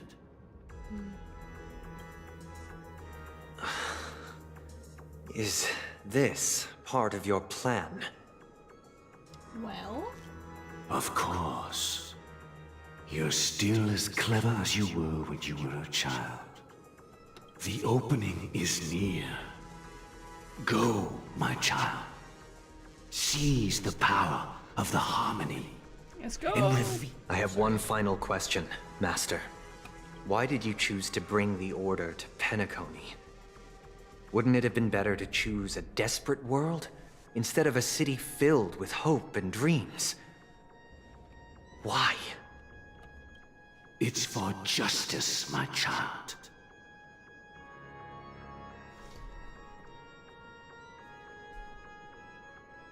Okay. If we lose justice in our hearts, we'll make the same mistake as the Harmony did. Okay. So, it's not you who manipulates the dreamscape with the Stellaron, but... The Harmony? Well, that's where our conversation ends. Go ahead. The 107,336 souls of the Oak family have dreamed of this moment too many times. Huh.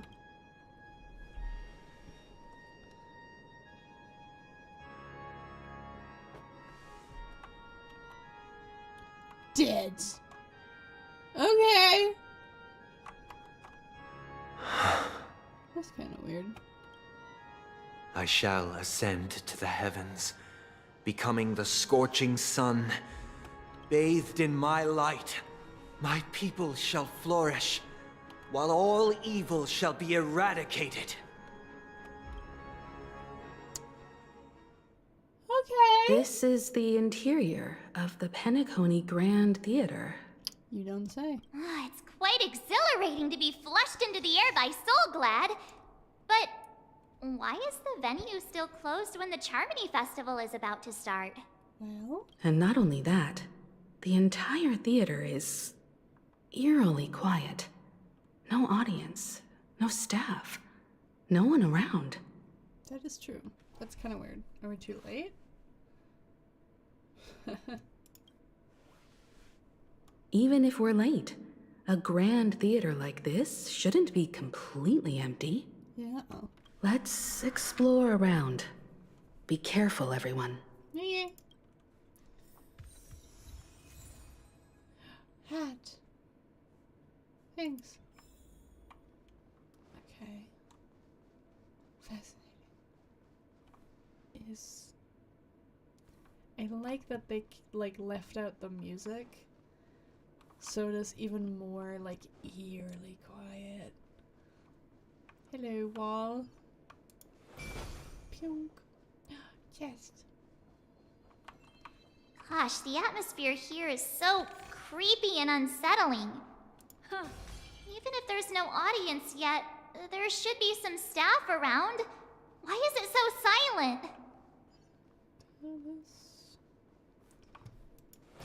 True. Yeah. It's quite silent. Whee! Let me in.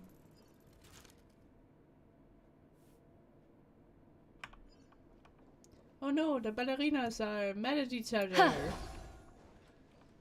What's up? You are pointing, you are sad.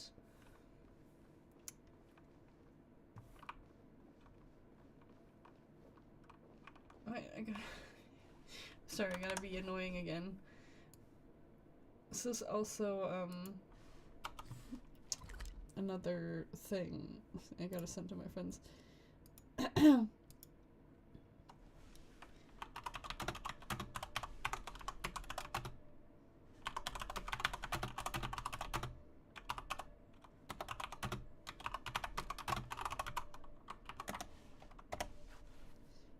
There we go. Just gotta make sure that people, that they know that this is very relatable to something we kept talking about. And I think it's very funny. 'Cause it's so fucking similar, it's crazy.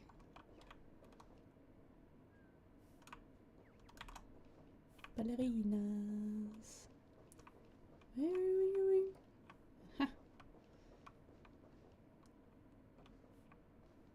What am I looking for? You, the dead one? Ah, you. Yikes! They scared the life out of me! Why are there so many puppets at the ticket office? They wouldn't suddenly start moving, will they? So many mannequins. Is this a fashion store or something?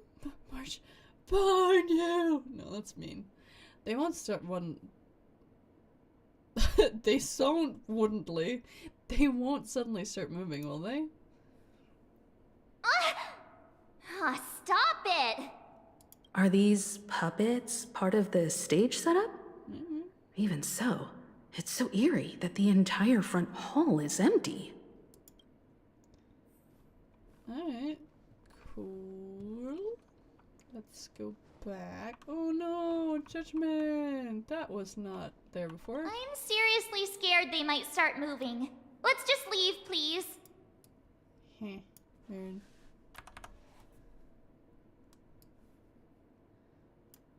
Just taking the quick script. It's very important that I...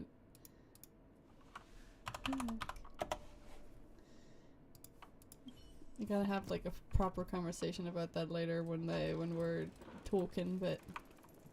Something feels off. We're in the right place, right? Yes. There's no other grand theater in the dreamscape. Exactly. He's waiting So for us. Sunday's messing with us? He said we'd have a final showdown on the stage, but why is there no one here? It's a private showdown. My apologies for the delay, March 7th. You scared me. Where are you now? Gone. I'm waiting for you behind the curtain. Please. Following the Asdana tradition, Hurry the fuck up. I invite you to enjoy a stage play in 3 acts before the festival begins. Yay. History is a mirror reflecting the universe's true essence. Let's use this opportunity to delve into the rich history of Penacony and the eons. Within it, naturally, the future takes shape. Let us commence with the dawning of the world. Yeah. After the Dusk Wars, darkness veiled the sky, and chaos consumed the earth. Anna the Order emerged, destined to restore all existence. That marked the first day.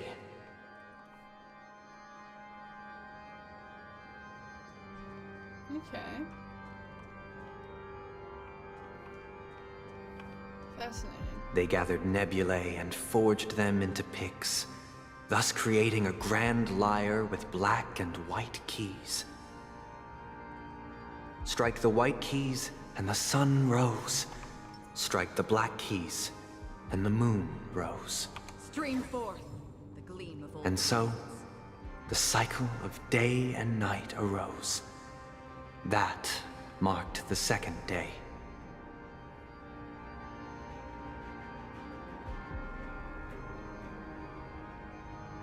The puppets are gathering around the frame.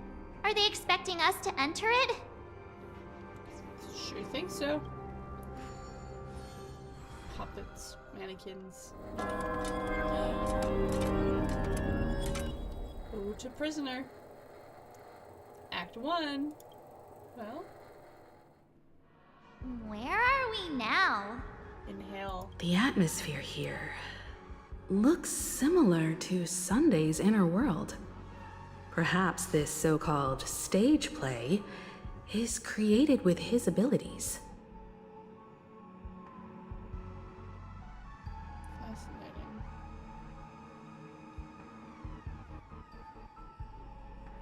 Sadness. Anger. More anger. I don't know. This act is named Ode to Prisoner. Given the atmosphere here, I believe it's about Penacony's past. I thought things were finally looking up as I managed to dodge prison during my recent trailblazing expeditions. But now it looks like I'll be back behind bars again. Yeah. I genuinely wish to avoid a violent clash with my esteemed guests from afar. Therefore, I've arranged 3 acts before the situation becomes irreparable. Where shall we start our narrative?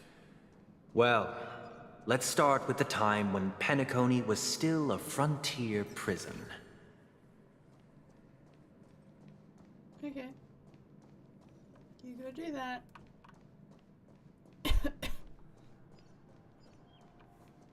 You go do that. Huh. Stream forth the gleam of old blades. Stairs. Jesus.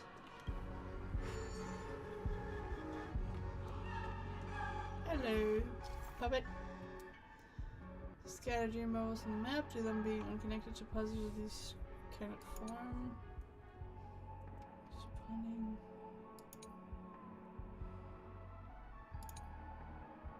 Okay, cool. Alright.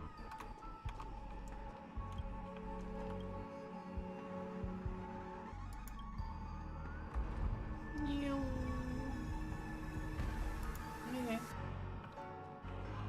This place was In once 2147 AE, a prisoner named Hanunu ignited a struggle for liberty and emerged triumphant. IPC referred to it as the War of the Frontier, while the Asdanians dubbed it the War of Independence.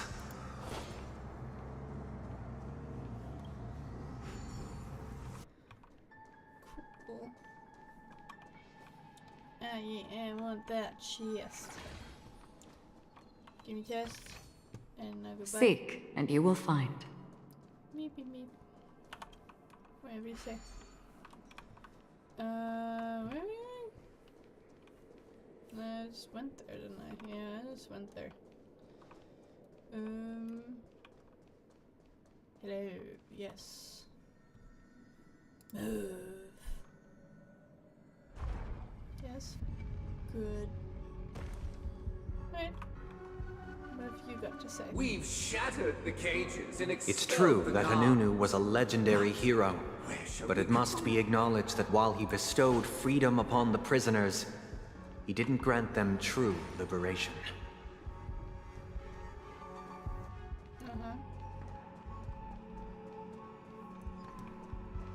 Thank you for staying here, honorable travelers. The three nameless stayed on the planet, endeavoring to spread the tenets of Trailblaze throughout the frontier prison. Alas, their efforts proved futile.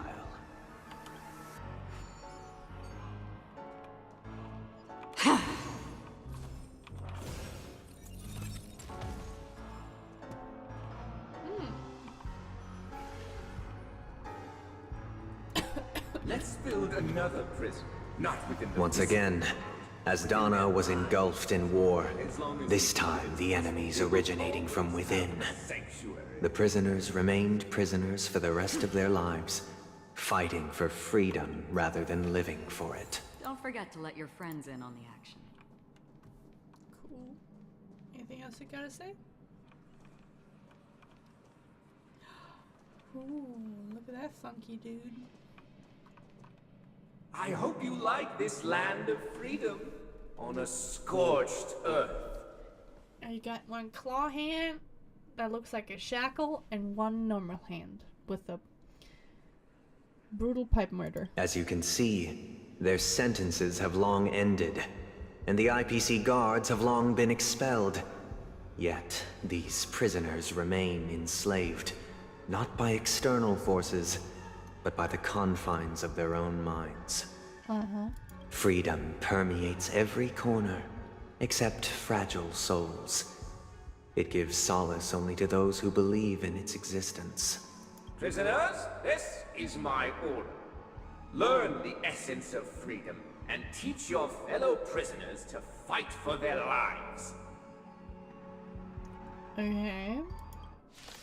Cool, we fight. Finally something exciting is happening. Why do we have to fight while enjoying the show? For oblivion. For I desire not only your enjoyment, but also your I weep for the departed. assistance in its completion. It too shall fall. Huh?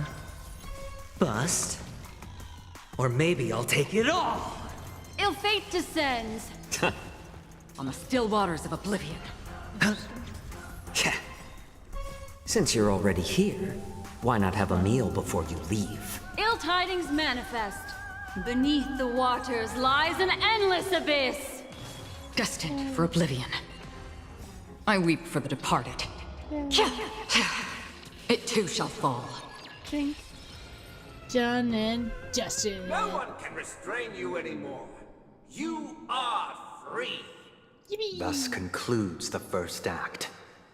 Amidst a raging war, the frontier prison headed toward becoming Land of the Exiles.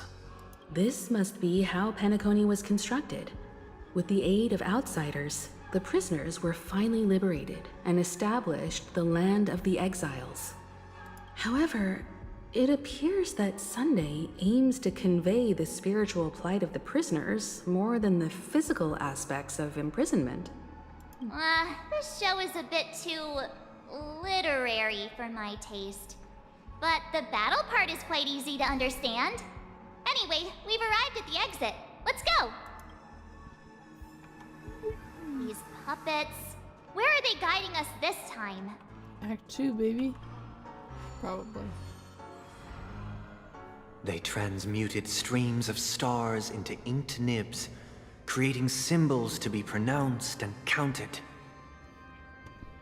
They molded stardust into flowing rivers, assigning the righteous upstream and the unjust downstream. Thus, all things were marked, and the world learned to discern between good and evil. That marked the third and fourth days.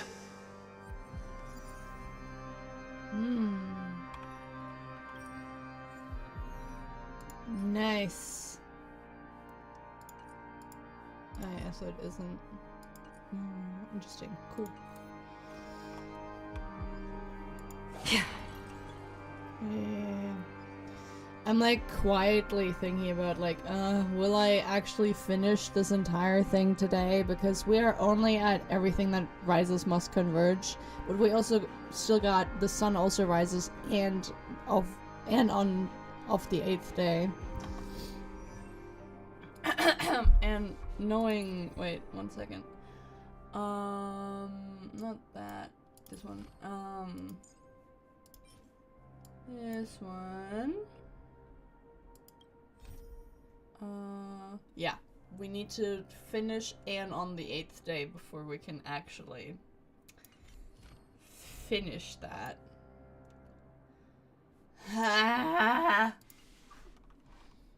Because, like, I kind of want to, like, you know, level my boy up. I do have current, like, temporary access to it all, but like I would like to have it with the full story intact. You know? Look, another frame. Seek, and you will find. Frame. I really like the little animation of the hands pulling it aside. Ode to Fool. Oh? Ode to Fool. This must be the second act. Oh, that's pretty. The surroundings are different from before. The stage decorations look a bit tidier now. Yeah. Behold the ensuing tale, a struggle for power. Penacony witnessed the ascent of the 7 major lineages: tree, grass, flower, bird, beast, fruit, and insect. Peace never truly graced Land of the Exiles. The history in this era is rich and intricate, so please allow me to present it in allegorical form. I'm sure. So allegory. Schmall.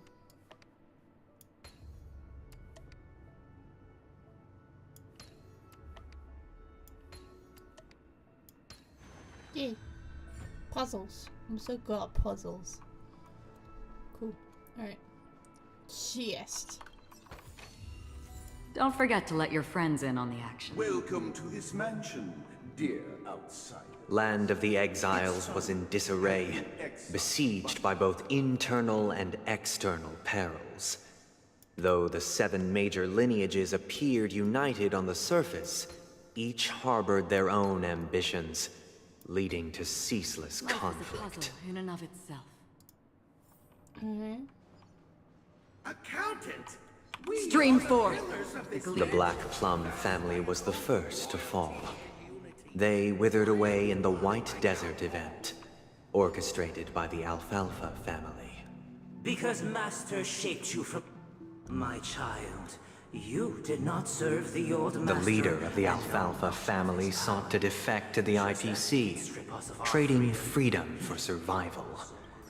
However, his eldest son slew him in the name of righteousness, and ascended as the new family head.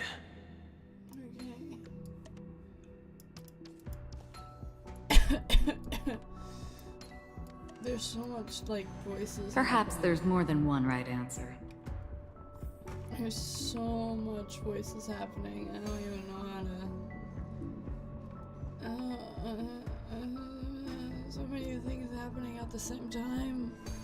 I can barely keep track of it all. Why would you start talking when the background actors start talking? It's so mean, man. I'm a pro brain. I'm trying to keep up, man. As for me, I shall forge new Only when bonds Gopher of Wood led the family to Land of the Exiles and earned recognition from all 5 major lineages did Penacony earn its new name, the Land of the Dreams. Anything else you gotta blabber about? No? Good. Dear outsider, I beseech your aid in purging this mansion of the poison spread by the lurking instigators. You have a mohawk. You look cool as shit. You want us to help you? What do you need? Help. I wish they could regain their reason and cast away the shackles of hypocrisy. This is the second act. Looks like it's about Penacony's journey to becoming the land of the dreams, during which the family plays a crucial role. But this new master seems like a bad guy to me, don't you think? Perhaps this is the truth Sunday is trying to express, if you read between the lines. The Harmony changed Penacony just as the guards once did. Looks like we've gotta help those guys kneeling down over there calm down a bit, right? Maybe. Do we? I thought we fight. I don't want to fight. In the absence of my master, I'm free. Bye-bye. But without their guidance, for whom shall I sing? Good luck surviving the cutscenes. I'll try. I might, like, after this act, which is so, like, weird as, like, a cutoff scene, but, like, I'm so tired. I might just cut it off there, cliffhanger style, because this is Act 2 of 3. And then I think Everything That Rises Must Converge ends, and then we still got, and the sun also shines on the 8th day, but, like, I'm so dead tired, and I really wanna, like, go do something that where I don't have to pay attention so much, so I'm probably also gonna go to bed. But, like, sleep well, have a swell night, sir. See you around. Sweet dreams. The decaying human heart finds rebirth only within the calmness, proclaimed the new master. And activate clockwork. What do we want? Calm. Sure. I shall sing for my new master, just as their noble voice once resonated throughout the cosmos. Okay. Alright, you. Master! Oh, you will return in due course, and I shall stand vigilant, awaiting the reward for my loyalty. Only reason can shield people from mingling poison of the past. Okay, more calmness. Master, now that you have gone, I shall wait no longer for my reward. I shall seize what is rightfully mine. You should do that. Once, I stood as the most loyal guard among all the servants. Now, with my master banished, it's my right to assume control of his dominion. In the absence of calmness, there exists no path to liberation from the clutches of death. Everybody needs to stay calm. My former master has long departed. But why do I still fear the remnants of his creation? I'm guessing everybody else also has to be calmed. Master is no longer here. I thought I'd be free, but I'm not. Now, without my master's command, I'll have to seek guidance from the blind. On be calm, trying to make the insidious influence of the hidden instigator. Calm the fuck down, ma'am. Master is no longer here. I must seek a new master and serve them faithfully. Fascinating. Either I shall be my own master, or I shall return to my former master. I shall not submit to a new master under any circumstances. I swear, I see. I wish they could calm down and cast away the shackles of hypocrisy. Regain their reason. Calm down! Everybody's just gotta calm the fuck down.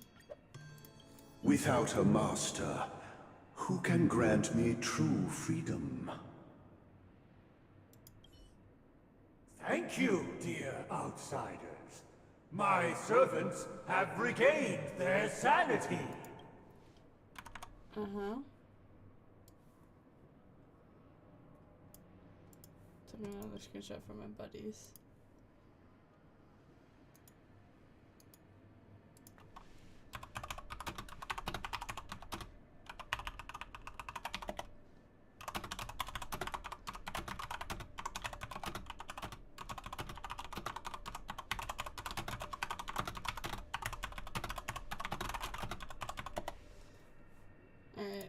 Heed me, one and all! Eat me! Your former master shall not return. It is through righteousness and unwavering support for one another that we shall attain true perfection. Cast aside the veils of hypocrisy and embrace one another. I think I'm gonna embrace this my fucking pillow. Get ready. Looks like another fight is about to begin. Fuck yeah, let me punch you in the face. Is this what they call immersive theater? Listen, Funny. the snow blankets all of us on. The sky trembles, and the earth teeters on the brink of collapse. At the edge of the silver universe, the first buds sprout under the rising sun. I weep for the departed. It too shall fall. But yeah, like when we get back to the Grand Theater, I think I'm just gonna fucking leave. On the still waters of oblivion. Spend freely. I'm tired. Since Oh, you're I'm gonna already here, leave. why not have a meal before you leave? Leave the premises to pull for Genuine and then fucking go to back. sleep. I'm tired of shit. Destined for oblivion. Continue next week, I swear. I weep for the departed. It too shall fall. Alas, they remain but slaves till the very end, with the illusion of freedom. Thus concludes the second act. Amidst an illusory harmony, Land of the Exiles charted its course toward becoming the planet of festivities. This is how Penacony fell under the family's control. Since the arrival of the Harmony, the Land of the Exiles has undergone dramatic changes, not all of which have proven beneficial. This guy really loves dramatic scenes. Bet he comes from a whole lineage of stage performers. Perhaps. Alright. Seek, and you will Treasure. find. Right. Cool. Mirror, mirror on the wall. Who is the reddest of them all? Alright. What's this? You. Sticker!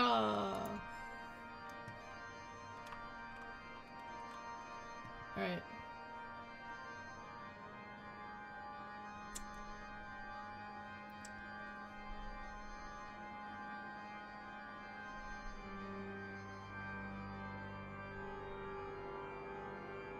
I'm like thinking, because next week,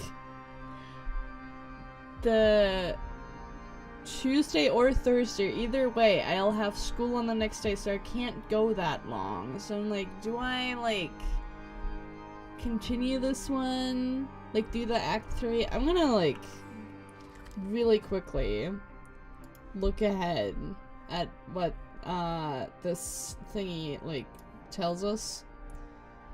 Just in case. Wait.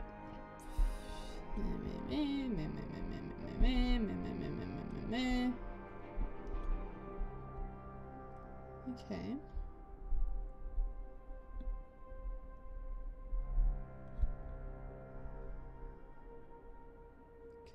Okay.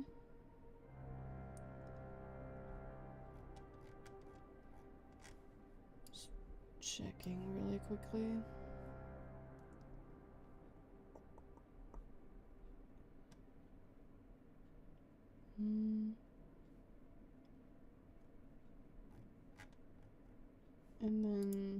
one?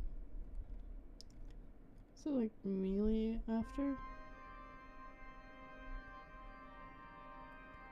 Okay, I kind of want to see if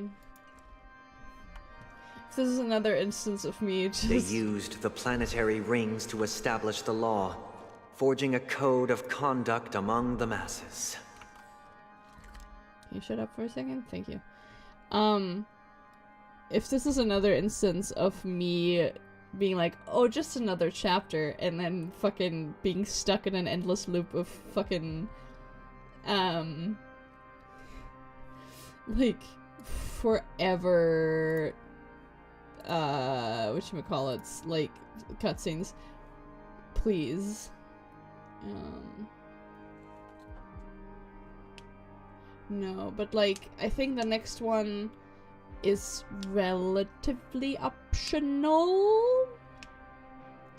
So if I do this, I might be able, okay, I think it's gonna be okay. A grand lyre with black and white keys served as an instrument, while symbols of articulation and numerical notation took the form of musical notes. The downward flowing river became a melody, and the canon of law dictated the form. I love that these are just like points. Thus, all mortals found their unique place within this symphony. That marked the 5th and 6th days. This guy is really into these puppets. This guy. And Ode to Order. Yay. Isn't this great? Oh, I get it now. The last scene is all about singing the praises of the Order.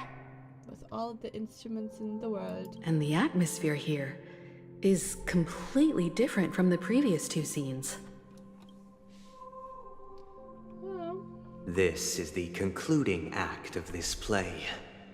I have showcased the past and present of Penacony, hoping that my desire... Oh my bad. I did not intend to have the origami bird. This is the concluding act of this play. I have showcased the past and present of Penacony, hoping that my desire for change resonates within you. And now, I shall reveal its future to you. Okay. Stream forth the gleam of old blades. Whatever you say, man.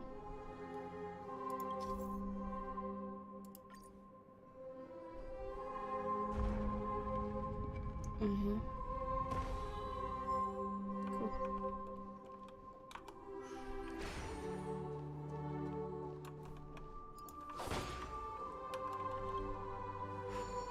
Give me back my charges, man.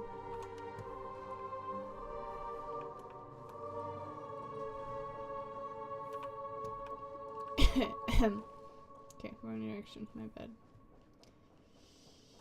Give me back. Thank you. Without a king, who shall bear responsibility for the people? Yeah. Not me. If the people lack foresight, we will make choices on their behalf and bear the responsibility. Oh yeah, I'm sure. You'll think Without so. a king, who shall protect the weak and stand We shall against the support mighty? one another, protecting the weak and standing against the mighty. I'm sure. Move.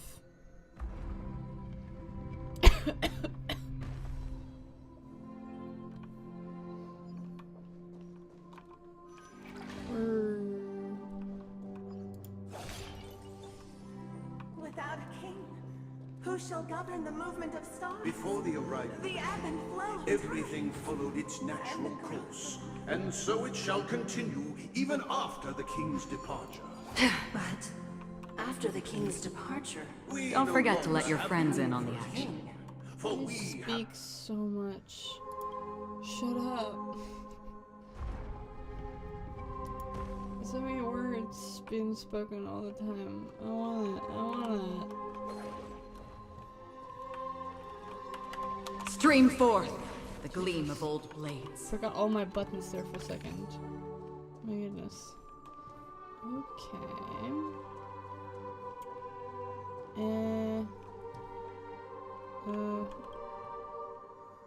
Move. Move.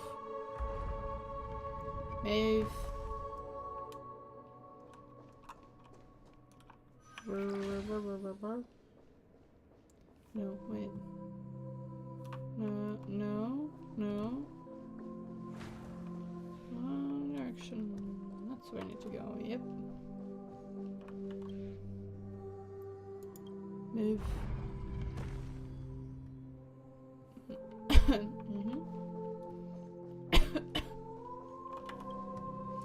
Gimme. Walkie. God, this corner, man. I mean, it makes sense, because otherwise you're just gonna free fall into nothingness, but my goodness, man. Seek, and you will find. Gimme. Thanks. Hello, my lady. Hey, aren't we supposed to kick off a short story and have a fight here just like we did in the previous acts? Why aren't any of these puppets saying anything?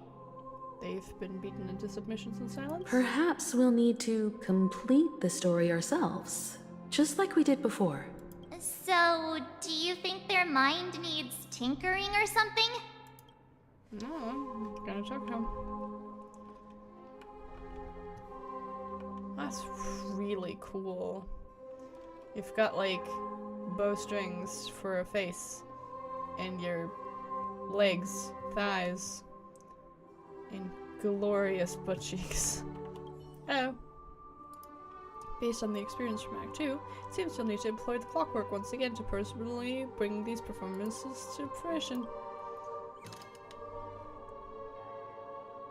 We no longer have need for a king, for we have become kings of all things. Oh, that is sick and twisted. Emo How did it go? Well, I can't change the emotions. They don't have any. You can't change them? What does that mean? It means I can't change them, baby. My apologies for my negligence. I forgot to inform you that the final part was scripted long ago. From what? The fucking... Let our previous king recount it to you. Now it is time for the final rite. Prepare for battle. Looks like we'll have to fight again. Yay. Descending from the infinite spiral staircase, I traverse towards the future with measured steps. No need to remember me or seek my existence. For the contours of my mind shall intersect with other experiences. Bust. That's really cool. Or maybe I'll take it all. All in. Ill fate descends. Since you're already here, why not have a meal before you leave? I weep for the departed. It too shall fall. A little more heat. Ill tidings manifest. Beneath the waters lies an endless abyss. Destined for oblivion. I weep for the departed. It too shall fall. In the hushed expanse of a nocturnal reverie, I leave faint traces behind. No need to remember me, or to recall the essence of dreams. What is mine shall wane, while you shall transcend its delicate nature. Fascinating. This is the final scene. It's much more straightforward. He wants to expel the harmony and establish an empire based on the order. Seems that way. Let's go. Once this stage play concludes, it'll be time for the main event, the Charmony Festival. Yippee! Alright. Let's go. Chink.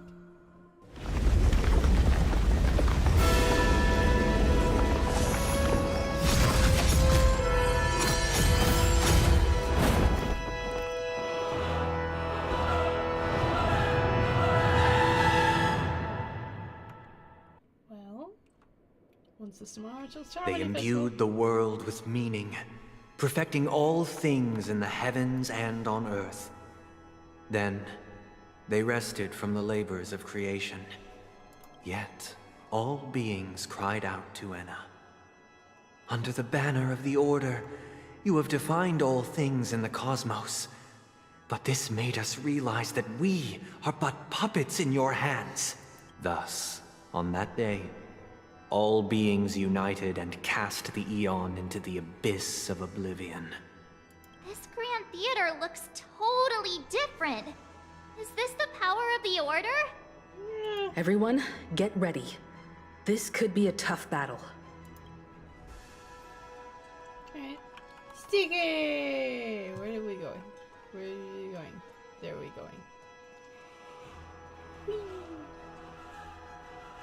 Well? That marked the 7th day. Cheers and chants reverberated in unison. The stars shine bright. Praise the Great One. The Order is dead. The Order is dead. The Order is dead. Wonderful.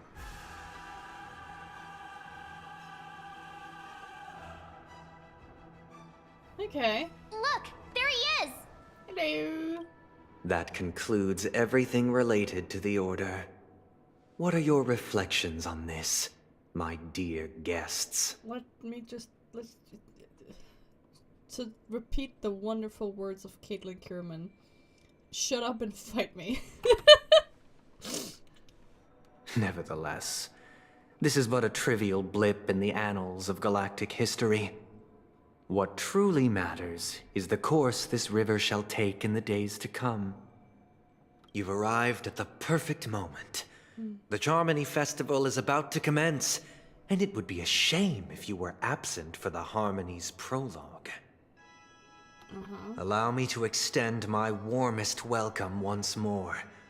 Welcome to Penacony Grand Theater, the very core of the sweet dream, the abode of the Stellaron, the grand stage of the Charmony Festival. Oh, hold on. The home, the abode of the Stellaron? Okay, so we just gotta look around, disregard you, and like look where the Stellaron is? And the very place where the future of Penacony shall be determined through conflict. Oh, I'm sure. The very place where your schemes get smashed to smithereens. Many S's in there. Why did you invite us to the stool? Where's the Stellaron? Why am I not seeing it? Smithereens. I like that one. Yes. Your unwavering faith in the Trailblaze is truly impressive. The unwavering faith in my team of nihilities. True goodness can only be achieved through faith. Allow me to point out that falling into a permanent slumber is not happiness. Especially when those people are driven by someone else's will in their sleep. Exactly. Do you still believe that the Order only seeks to control the universe as their puppet, Himiko? You're saying it isn't so? No matter how perfect your vision of paradise may be, a cage remains a cage. That is a really good quote. No matter how perfect your vision of paradise might be, a cage remains a cage. Is good. That's good. I like that. People will never achieve true happiness in a world like that. They would just be toys for the Eon. It's like, my goodness, guys, have you even listened? It seems you have misunderstood my intentions. Allow me to clarify. My desire is not to resurrect a fallen Eon, or become one myself. My sole objective is to create a paradise free from eons, where the Order ensures the dignity and happiness of all humanity. A paradise exclusive to us human beings. That's not the case. If people are to live with dignity, there must be nothing and no one above them. In your so-called paradise, you would be the one reigning supreme. Looks like we won't be able to convince each other. Now that our conflict has been destined, let's unveil our paths and reveal to the universe the true path. However, before the prelude to the future begins, please take a moment to ponder the questions I've posed. Stop making me listen to you like a teacher. No. Is darkness equal to daylight? Are sinners equal to the righteous? If you are born weak, which god should you turn to for solace? Woo! How tragic. The eon with great might. Under the banner of the Free will, or was it still water? all things in the cosmos. Hedge your bets. This made us realize It's on me. that we are but puppets in your hands! I'm honored by your... Since you're already here, why not have a meal before you leave? What do you want to know? I weep for the Very departed. fun soundtrack as well. It too shall fall. I like adding fuel to the fire. That's half the work. Destined for oblivion. Ching. Spend freely. How about letting the enemy... Ill tidings manifest. Another journey begin. It's better to make no The move. dice have been bust. Or maybe I'll take it all. More seasoning. Ill fate descends. I weep for the departed. It too shall fall. Ching. The world is in harmony. The stars shine. Watch your head. Is it? Are we? I'm honored by your Since you're already here, why not have a meal before you leave?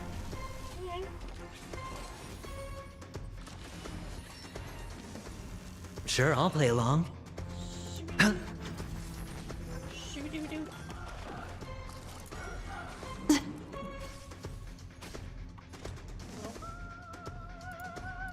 On the still waters of oblivion. It's just a tweener massage. Destiny isn't chosen.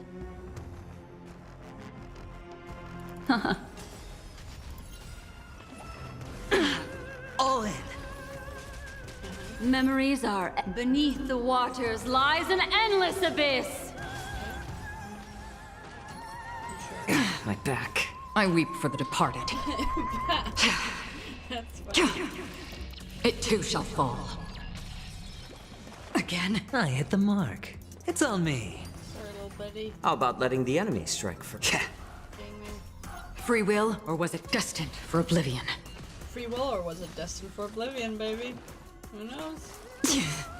Not me. Destiny is apparent. Ill tidings manifest. Hedge your bets. Spend freely. Ching. Praise the Great One.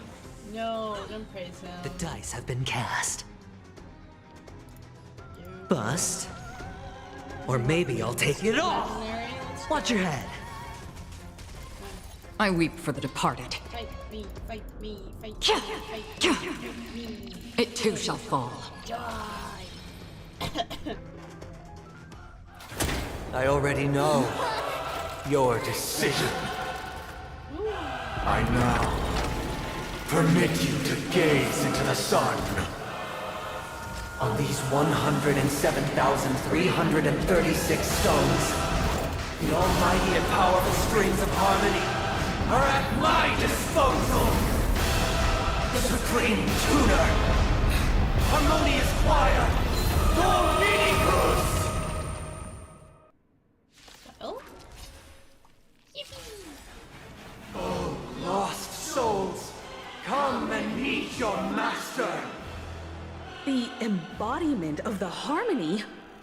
So the true purpose of the Charmony Festival is to usurp it?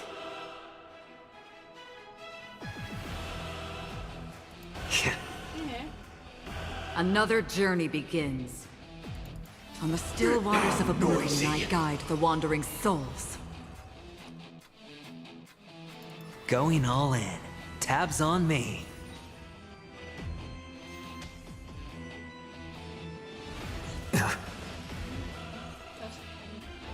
The seal of ill fate descends. I'm honored by your presence. Since you're already here, why not have a meal before having you it leave? at normal speed. I cannot listen to it without feeling triggered about it. Sorry. I weep for the departed. It too shall fall. I'm feeling... Wise and perceptive as you are, answer me this. Why could the harmony and the order merge into one?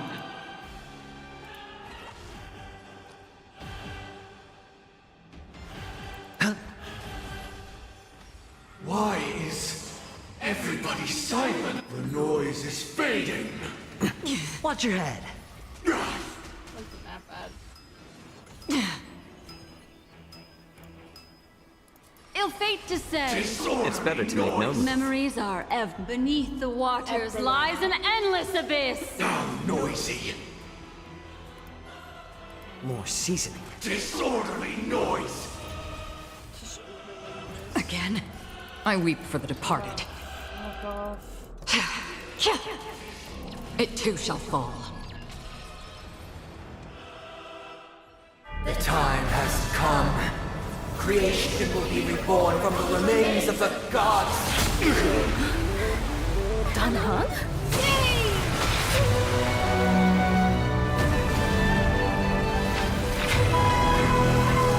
Radiant spirits, heed my word. Show no mercy!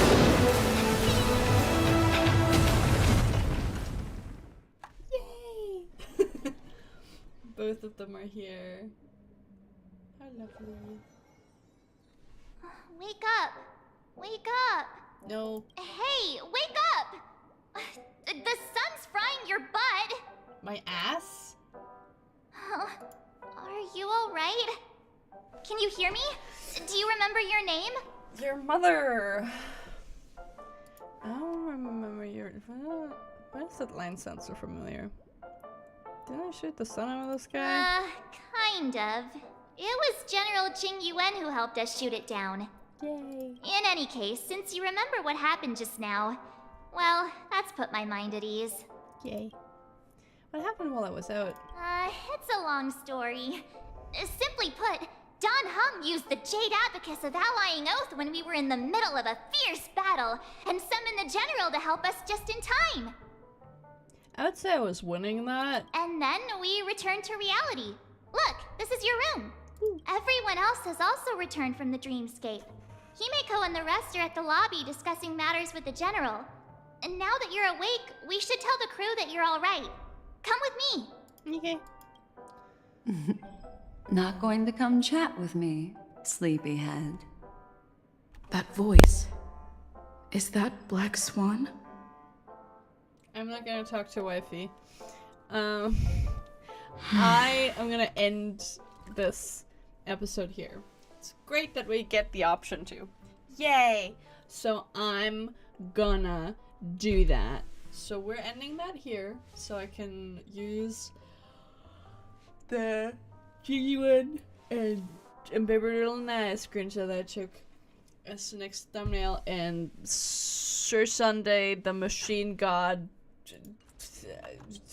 person, as the rest, you know? Cool. So, just gonna go through all that. You also officially now... Ah, no, we can Eidolon. Oh, that's fun. Thank you. Unknown to each other, yet united in purpose, we make the same choices. Yay. Alright. Look at that. We get like a few more like Geminims. Let's go. Oh my god, we got 23 out of 23. That's sick, dude. Alright. We got missions, we got more missions, there's even more missions, it's crazy. I can't even keep track of all of them. I'm gonna text my friends and I'm gonna say hello at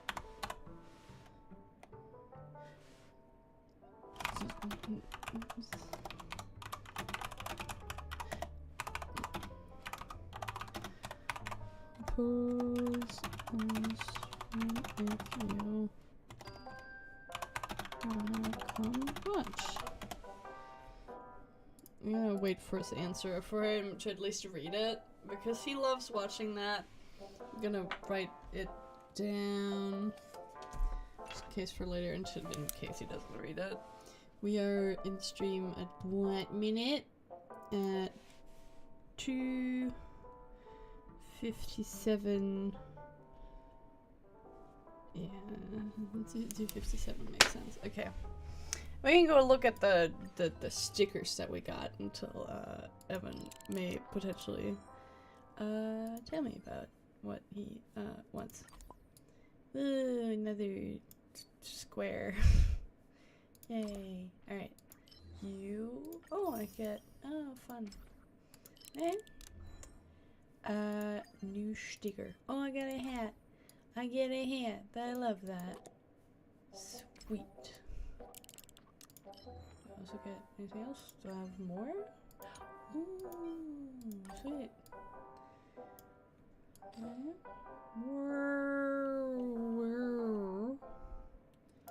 Okay, cool. And you? Many of the additions thunderous with cheers, even as if time had returned. Oh, Jesus Christ.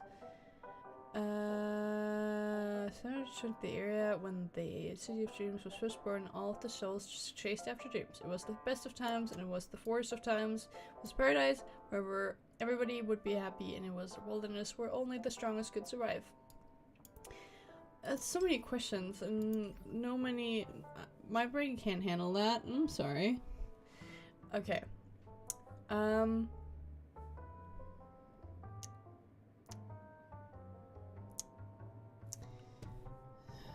you please answer me?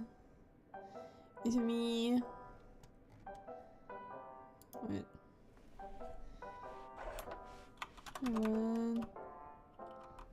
No, I think they're busy. I think I'm just gonna wait. Is 2:59 30. That's where I am starting to pull, I guess. Okay, let's open that one up. I'm gonna remove that so he knows he's still busy with healing, so that's totally fine. So I'm just gonna tell him the timestamp, probably send him a clip later. He loves watching that shit, so I'm just like watching out for him.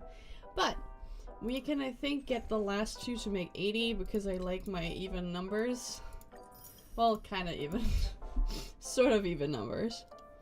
But yay! Oh, fucking, I will finally get the last 4-star character that I don't have. God, this is great. I mean, I hope I will. We'll see, actually. Alright, cool. So we have like 30 pity. That means it would technically take 50 to get him. Let's see how much it actually gets. So we have 30. So this is 40. Not yet. We got a 4-star. Whee! Okay. Please be Jean. Please. Nope. Not necessarily. But I'll take it. Chink, chink, chink. God, so many of meshing cogs. Thank you! Oh my god, that's great. Okay, cool. We get 1 Tingyan. I'm already quite happy about that. Okay.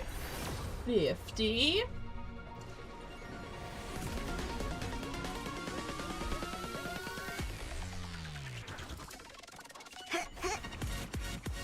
Which one will it be this time? Another card? Yes. I mean, like, in the 4-star department. We'll see. More cornucopia. Haha. Ooh. That's one I don't have yet, do I? Oh, crazy. Okay. Fun. Okay. 60. Not yet either.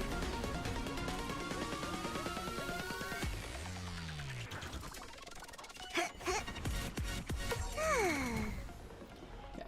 Who's it gonna be this time? I don't know. Is it gonna be card again, or is it gonna be a character? I'm very happy that we got Tingyun. Speak of the devil! Hello there, my dear Foction. She's like, oh, you miss me? Oh, you miss me? Have me C6'd. Wonderful. Or E6? It's Eidolon. 70, not quite. I'm guessing it's another 80.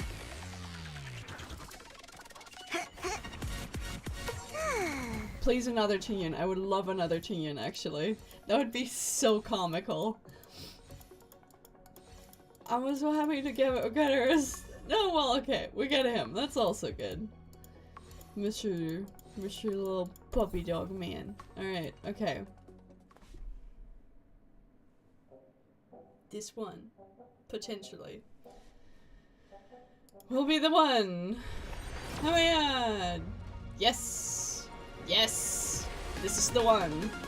Because the music also changes. That's fun.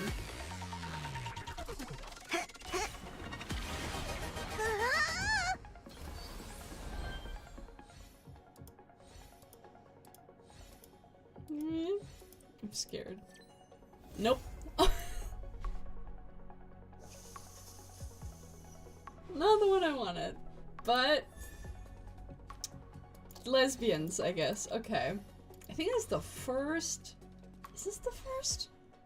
No, I think that's the second. First or the second 5-star I've lost to. Ah, okay. We can do like the other 30 as well. We might as well see if I get really lucky. Cause I really want him. That would be really fun. I would be very upset if I actually missed him because of this, because I don't have that many. I don't have that many time to get him. But you know. Oh, hello, Chincha. Mose! Yay! I can equip that to him. I'm gonna be like, here, pin. Have that one. Fascinating. Alright.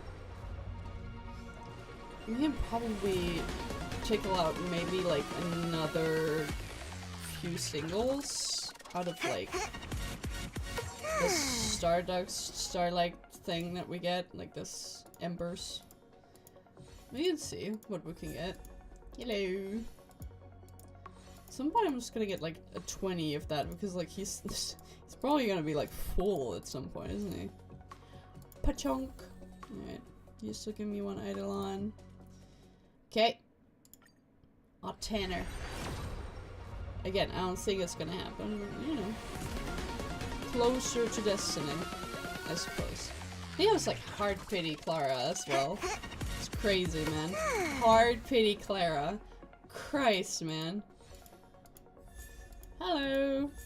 Oh, hello, Gallagher. What are you doing here? You're not supposed to be here. Well, neither is Clara, but here we are. Okay. Cool. You leave. I'm gonna go see what I can do here. Not that much, I believe. Oh, well, we can at least get, like, that. Right?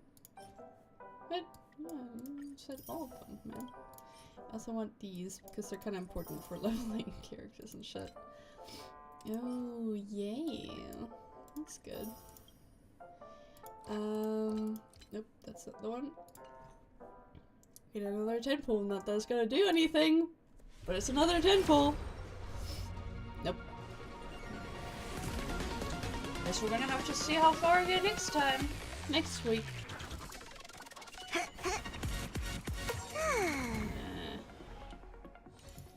always upsetting, especially when I want him real bad. Thank you. Another chingin. Woo! Alright. Ooh, subscribe for more! For more heartbreak! Come on, man. Don't hide. That's mean. Okay. So currently, I don't have any of that. You get an on. Oh yeah, that's the last one. Careful. That's crazy. Don't get too lost in those sweet dreams. Oh, I thought you said you'd say fucking don't get too lost in my eyes. Okay. You, Jesus. Life's just like a game of tiles. You never know what's gonna come up next. I found a home to protect. Jesus. Did we literally I found a home to protect. Yep. I found a home to protect. That's great, boy. Thanks, man. Oh yeah, you too. Hi. Oh, a visitor. Please let me show you some of our local hospitality. That's great. Alright. So we have big bushy tail, tiny lady, more of you, and all of you. Alright. Not what I wanted, but we're gonna get there. There's like an event going on. Wait, this one? I think this one is like kinda not relevant to the plot, so I'm just gonna play through that because it gets like a decent amount of stuff. It's not like infinite amounts of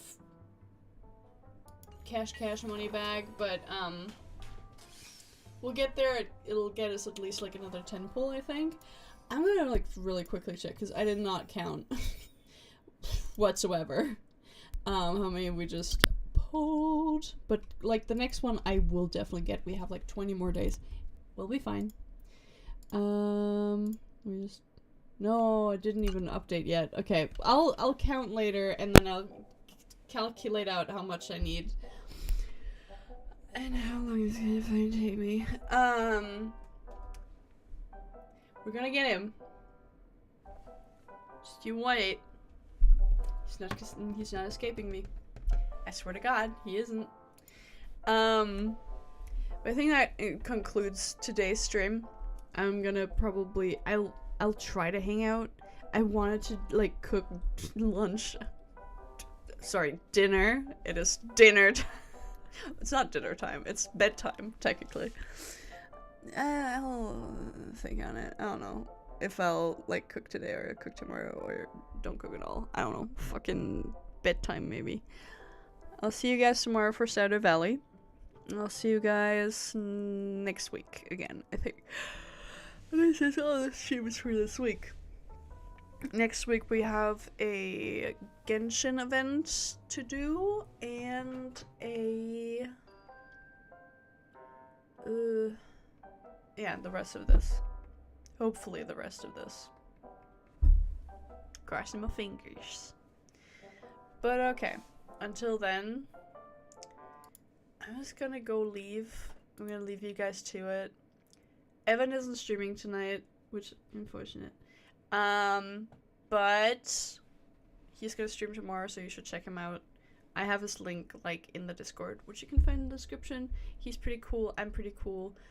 The people on the Discord are pretty cool. He's one of the guys. He also streams with me on Mondays, and we do like the Resi streams together. He's a pretty fun guy. You should check him out. He's cool. He doesn't have a streaming channel, though I'm definitely trying to convince him to get one. But you should just check him out. Just cool guy. Real cool guy. Anyways, I'm tired. I hope you're gonna be fine and well. And I'll see you guys tomorrow. And I'm just gonna leave now. It's gonna go now.